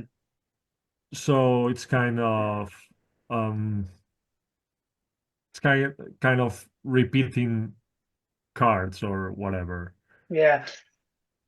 I mean, I had him. I had Maloney the fourth best wide receiver, Yeah. and yeah, as I said before, Yeah, I looked at him, and of course his route running stood out to me as potentially was going to be good. Again, his solar systemic wasn't that high, but I think his color group meant that he was going to probably be not that intelligent, and therefore his route running was going to hold. Um, he just didn't have quite enough something extra special on top to convince me, I think. yeah. But that's basically it's like a bland type of wide receiver, right? Yeah. I mean, I also brought in because my other wide receiver, Mahoney, I think he's in his last year, in his contract year, and he was asking an astronomical amount of Hmm. money. Hmm. So I basically drafted this guy um, in order to have a backup for next season. Not like they're not They're a not the lot. same, right? Yeah. Hmm. Yeah, yeah. They don't look alike too much, but I mean, I just need wide receivers. Yeah. You can switch them around to fit to your game plan. You got enough Yeah, of them to be pretty fluid with how you yeah, deploy them. Yeah. yeah. Actually, Mahoney is a better fit for what I want him to do than Maloney, but he was asking like 15 million a year. I mean, get out of here. It's Yeah. not Yeah. paying that much for that guy. Yeah. But but yeah, Maloney was a little bit underwhelming, let's say. He's decent, but Yeah. I was expecting a little bit something else. I don't What know. what what else did you maybe have in mind here Yeah. if you weren't going to take wide receiver? What were you perhaps looking at here at the end of the first? Right now, or you No, mean when it was the draft itself. So you with said this? you said that you weren't expecting to take a wide receiver necessarily. So what else was interesting for you at that y- pick? Yeah, I wanted a new tight end because Okay. my old guy also was asking like 20 million a year, and he was like rated. He was a 50 rated player, and he dropped because he's old. So I wanted a new tight end, and then probably a linebacker, which I took with my second draft pick, but was a Yeah, terrible pick. yeah. I Yeah. mean, So I had this guy Hinchcliffe. I thought he was going to come out much better than this. Yeah, yeah. yeah. To be honest, my drafting as a commish has been atrocious. Like I said, man, you got the bowl. That's the ultimate stat. So don't worry about a poor pick. Yep. Yeah, yeah, but that's going to catch me. But that's going to catch me eventually, right? Eventually, yeah. Because Yeah. yeah, because I'm not bringing any talent. I mean, I think it was last season or 2 seasons ago, my first draft as a commish, and I think I don't have anyone else. No one out of this draft is still in my team. I think Hmm. I cut everyone, two first round wide receivers and a second round linebacker, and I mean I released everyone before their second year started. I mean, you love cutting high drafted guys, though, don't you? You're a little bit Yeah, hot for that, I think. yeah. Absolutely. Road, if you keep drafting 60 plus receivers in the sixth round or whatever you've been doing, you'll be fine. Yeah, but that was just one guy. That It was makes just up for a one lot guy. of picks, though. It makes up for a lot of picks. Yeah, that's true. Yeah, that's true. I think I just drafted good value picks, that guy, and a defensive tackle I took in the third, and I think that's it. Mm. Well, talking of the later rounds, I saw Rylan, you proposed maybe that if we just kind of wrap up here a little bit by highlighting the best of each round after the first or something like that. We got basically 9 minutes left on this call, so should we try and use those 9 minutes to do that? I don't have anything prepared, but should we give it a shot? Hmm. Um, right. There, well, there was loads of good players in the second round, but For me, looking at it in the second round, I'd say it's probably between Houston with Casey, whatever, Casey, blah, blah, blah, blah, yeah, yeah, and then Alaska with Kevin Ellard. yeah. Kevin, I mean, he could have took him with his first round pick, right? And Yes. that would have been just fine. So finally, we get a very intelligent lineman. He's going to be an incredible run blocker. He's got amazing size. He's high developed. Yeah, you bastard, Malman. And then I'll also give shout outs to Vegas with Bauer, the safety, and then the Jake Griffith to State College, the tight end. Yeah, so this was Roach could have took this guy 132, I guess. Been delighted.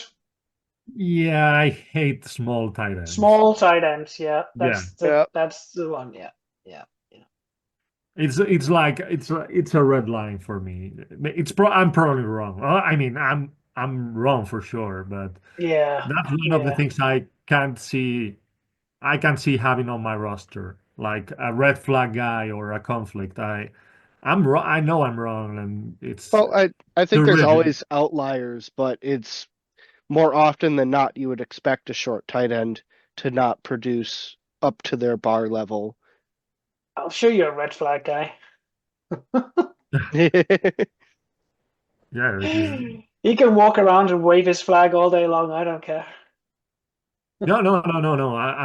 I'm sure I'm not. I'm on the wrong in that regard. I mean, Tom won 3 bowls in the RCB with a red flag quarterback, three Yeah. straight bowls. Yeah. So Yeah. Yeah. Yeah. I know I'm wrong, but Which this was Bauer that you liked, Tucson going to Hmm. Vegas. Yep. Yep, it's Yeah. a great pick. Yeah, it is. So I think those are the top four players of the second round. But He's I'd probably go with Casey, whatever, as my like best pick in that second round. Yeah, as I said, he was the next guy on my list after Stewart in the first. Um, and he can play cornerback, maybe even better. Yeah, really nice. You're on mute, Rylan. I don't know if you're still with us. Is there anyone you wanted to pick out in the second round? I think you mostly touched on them. What about your wide receiver? He looks like good value at 231, doesn't he? He's going to be limited, but he looks like he It- could fit in some places and do all right. With that endurance, he can't really be a starting receiver, probably. No, but you it's can trade lit it to me. yeah, it's exactly literally his only weakness, but anyway. Massive guy, elite agility, maybe 100 getting downfield. I mean, it's just, yeah, disappointing. A disappointing pick. I think he looks great for a second round wide receiver myself, even with the endurance. Well, yeah. I mean, I'm not sad about it, but I wouldn't call it one of the best picks of the round. Hmm. Alaska also got Marcus Cassidy. If a fullback is, oh yeah, actually no. I thought he was going to be a little bit better than this. I'm Well, also putting positional value in there too. It's just the only reason why I didn't consider Cassidy in my yeah, highlighting. yeah, He's a yeah, fullback. Like, yeah. I like to use my fullback as like the U tight end or even the T if I need to. mhm. But then I would like his bars, his receiving bars to be slightly more, maybe. Yeah. Um, yeah, we already had a look at your weak side linebacker, Tucson. He was a No, safe. Trey Thomason, oh no, he's not yours. Yeah, you took Thomason. 2 picks later. Yeah. Yeah, there were like 8, 10 guys in the second round that are very good to elite Yep. Yeah. Yeah. and very good in with good position value, right? Because Kennedy, the wide receiver, I don't know what his name is, Bidner or Badner. Fight now, yeah. Yeah, hmm those two wide receivers are maybe not elite, but they are very good in a good Yeah, value. Yeah, very, very and good value. yeah, Yeah, and better than the ones that were taken earlier in the round. hmm So Brock is actually all right, I think. Spearman, I think Draft Analyzer rated him quite high, but I didn't have him high. Yeah. Yeah. Yeah, So I think my vote would have to go to Kennedy, really, and then I really liked Eller yeah, too. for sure, Kennedy was the golden boy here. We got a couple more minutes. Anybody? I haven't actually looked down the draft that much. All Maybe right. actually, Round three, I was already scouting Camden Carr, yes, I did Malik notice this guy actually. Yeah, Kelleher, and Rico Guthrie are probably the top three. And my vote will go to Carr. yeah. yeah, he's fantastic, right? And then Guthrie, the tight ends, again to Vancouver again. So lots of good receiving talent being added there. And then Murfreesboro, Malik Keller, the Guthrie could have been D picked in tackle. the first round, in my opinion. My linebacker crashed a bit. D tackle. Where was he drafted, please? He Tucson. was right above Vancouver. Go down. Yep. So Murfreesboro again. Yep. So they nailed round one, round two, and round three with 60 plus rated players. Yep. Young ones. Yeah. Yeah, Probably they had the best draft overall, I think. That's I what it's think looking so. like.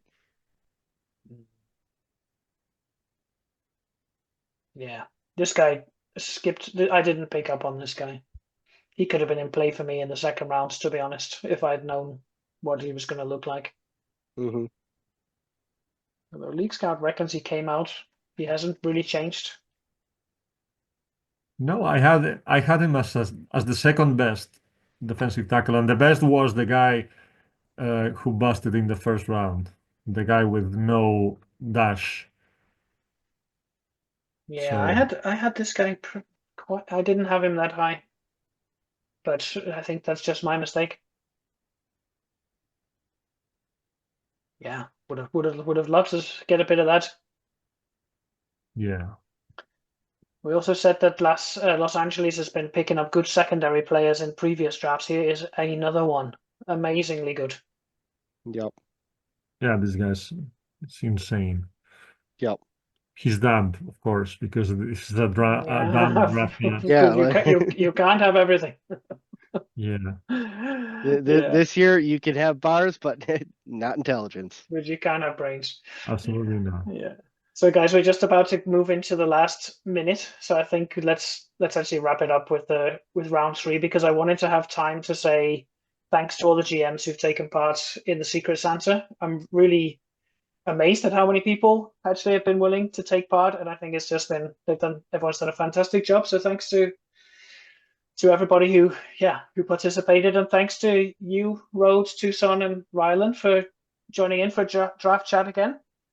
Mhm. It's been Well, fun. thank you for hosting, for having the idea as always. Yeah, my pleasure. I always say this. I'm just the guy who pressed the buttons, but the league is yours, guys. Yeah, that's awesome, Road. Happy New Year, everyone. Have a really great rest of the holidays. Happy New Yep. Year, guys. All right, good talking to you guys.